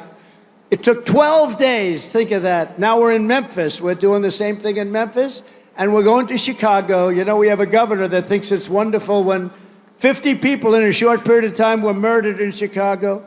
Over 200 people were hit. And so we send in the National Guard. You know what? We send in what's ever necessary. People don't care. They don't want crime in their cities. And we're doing it, and we're doing it well. We're doing it like nobody's ever done it before. So I just want to tell you, you're very close to D.C. The restaurants are thriving. The restaurants were dying. They were closing one after another. Now they're thriving. They're opening up beautiful new restaurants. Washington, D.C. is safe. And I even went there and had dinner the other night. And I stood right smack in the middle of the street. Secret Service was thrilled. And I gave a news conference. It's a safe place now. Washington, D.C., it's always going to be. Our nation's capital is always going to be safe. We're never going to let that happen again, what happened there. One of the most beautiful places. We're doing a big beautification program. It'll take me very little, very short. But we're doing a beautification program to go along with the security and safety. We're getting rid of the graffiti, the potholes, the broken medians between roads. We're doing a real job, and you'd be proud of it. I think everybody here is proud of it, frankly. That's our nation's capital, and that has to be clean, beautiful, and safe. The U.S. Navy always stands for America. As your commander-in-chief, I will always stand for you. I promise you that. You know that. That's why you voted for me in numbers that nobody's ever seen before. And I want you to know that despite the current Democrat-induced shutdown, we will get our service members every last penny. Don't worry about it. Don't worry about it. Don't worry about it. Do not worry about it. It's all coming. It's coming. And even more because I'm supporting the across-the-board pay raises for every sailor and service member of the United States Armed Forces. But we have to take care of this little gnat that's on our shoulder called the Democrats. They want to give all of our money to illegal aliens that pour into the country. And, you know, I have a bigger heart than they do. But the problem is when you do that, they come in by the millions. Everybody wants that, so you can't do it. But I've also pledged the largest ever investment in our military's history. We're spending over $1 trillion. We've never had anything like that before. $1 trillion on our military, and that includes, along with your Secretary of the Navy and Pete Hegseth, we're going to be building lots of ships and doing a lot of things that you haven't seen happen for 35 years. We'll soon revitalize our once great shipyards with hundreds of billions of dollars in new investments and people coming from all around the world, and they're going to build ships in America. We want them built in America. And as I told our generals and admirals last Tuesday, we are getting wokeness the hell out of our military. It's gone. It's really gone. I don't know that it was ever really here. I think some of the top people had it. I knew a few of them that they were major losers. But they were losers. Unlike our great general, the chairman of the Joint Chiefs of Staff, who may be here, Dan Raisin Cane. You know Raisin Cane? When I heard his name, I said, that's the guy I'm looking for. But he's been an amazing warrior, and you know he was the one headed up the attack on Iran. And everything he's touched has turned out great. He knocked out ISIS. So I was told it would take 4 to 5 years to beat ISIS. When he came on board, he did it in 4 weeks. We knocked him out in 4 weeks. 100% of the ISIS caliphate. Is Dan Kane here? He is, you know why? Because he's working. That's the one thing. We don't have to worry about him. But he is a fantastic man. That's the man I wanted right from the beginning. I said, if I ever do this again and if I can get lucky enough to win, because we have a base like nobody in history has had, I said, I'm going to pick Raisin Cane as the chairman. And that's what we did, and he's been incredible. We will not be politically correct when it comes to defending American freedom. That's why we have renamed the Department of Defense that Department of War, as I said, and we have changed the name of the Gulf of Mexico to the Gulf of America. That was easy. That was an easy one. You know, for years I've looked at it, and I added it up, and I figured we have 92% of the frontage. I say, how come we call it the Gulf of Mexico? I mean, I wouldn't say that Mexico is thrilled with me, but what are you going to do? It's the Gulf of America, and I love it now. I was watching the other night a report, and they said very routinely, in the Gulf of America, this is the, you know, they just went on to talk about it. They didn't do it with a smirk or a smile. They didn't say, in the Gulf of America. No, it's called the Gulf of America now, and nobody's playing games with it. We got sued by the Associated Press, and they lost. In fact, the judge was so good, he said, he's calling it the Gulf of America. He's got all the approvals. You have to do that, too, to the very liberal Associated Press. They got thrown out of court. In fact, they're almost not allowed to cover me anymore because of that. It was a big hit. So I'm very proud of that. Under our leadership, the spirit of the American forces is soaring like it has never soared before. I think right now we have more spirit than we've ever had before. After years of recruiting shortages, we couldn't get guys or gals to become sailors. 1 year ago, they didn't want to be a sailor. Although I must say, once I said we're going to run, a lot of people, it made it better. But let's go back 2 years, and it was even worse.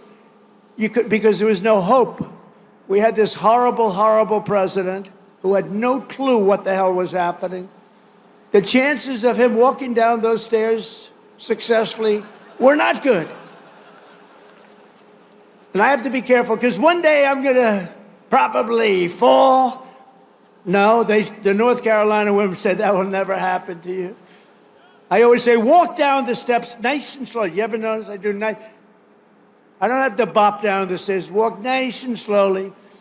But we have a waiting list. Think of this. We have a waiting list for people wanting to get into the United States Navy, the Army, Navy, Coast Guard, Marines, Space Force. Oh, we love Space Force. But think of it. We have a waiting list for every branch of government now, and that includes police and firemen. They didn't want to.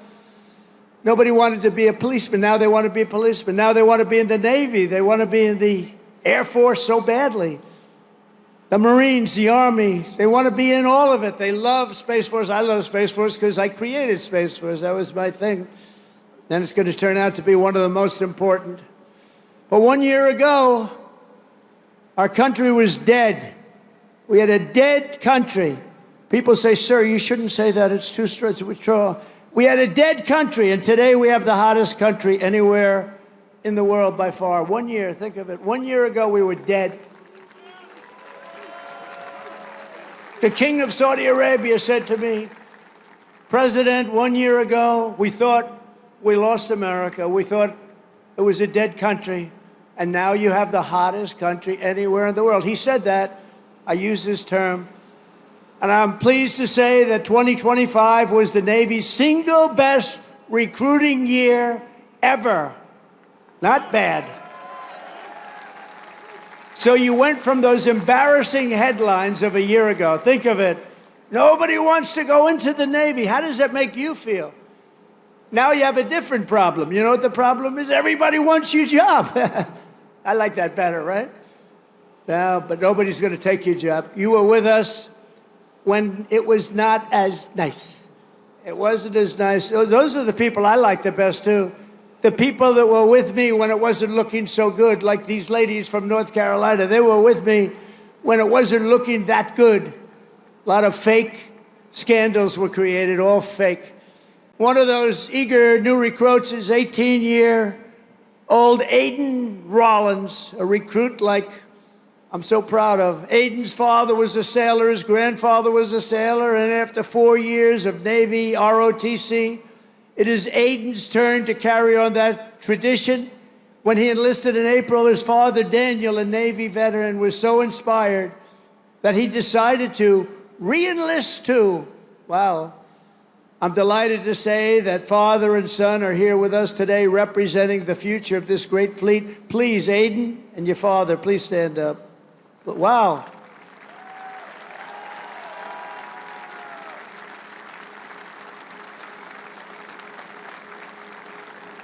Wow, that's a good-looking family, I tell you.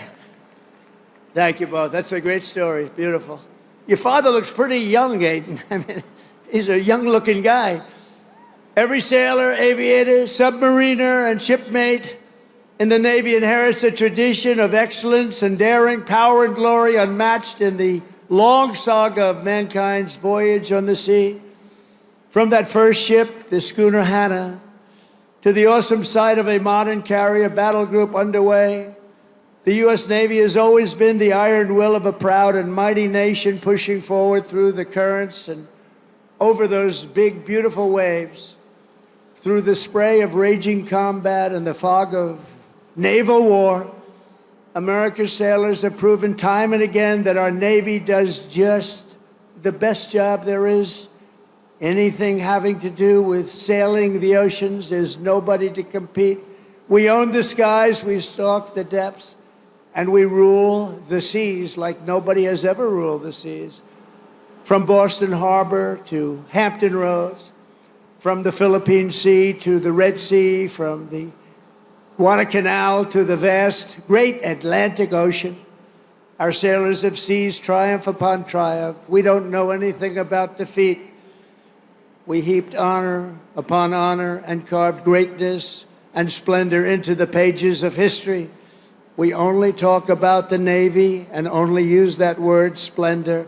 We also say victory because that's the other. We have splendor and we have victory on gun decks and flight decks. In torpedo rooms and cockpits, they have poured out their blood, sweat, and tears and offered their very lives to defend this land between the seas. They have crossed icy canals, leapt from burning wreckage, plunged into frigid waters, soared into deadly skies, and slashed across the mine-infested bays to claim American victory and to defend the cause of liberty, to defend, quite frankly, the American flag. In every era and every part of this globe, our sailors have fought with courage in their hearts, patriotism in their souls, and salt water in their veins. You have that salt water. Don't let the doctors change it. Keep it, because there's nothing like it. There's no blood like it. And standing before all of you today, I know that whatever our nation is threatened and whenever they need help, whenever duty calls, American sailors will hoist our flag high and they will rally to Admiral Farragut's immortal battle cry, "Damn the torpedoes, full speed ahead, go, you son of a gun." With your help, we will fight, fight, fight. We will win, win, win. Because of you, our Navy and our country will always be proud and righteous and mighty and free. Congratulations once again on 250 years of total dominance. Sail fast, stay strong. Thank you. God bless our sailors, and God bless the United States of America. Thank you very much.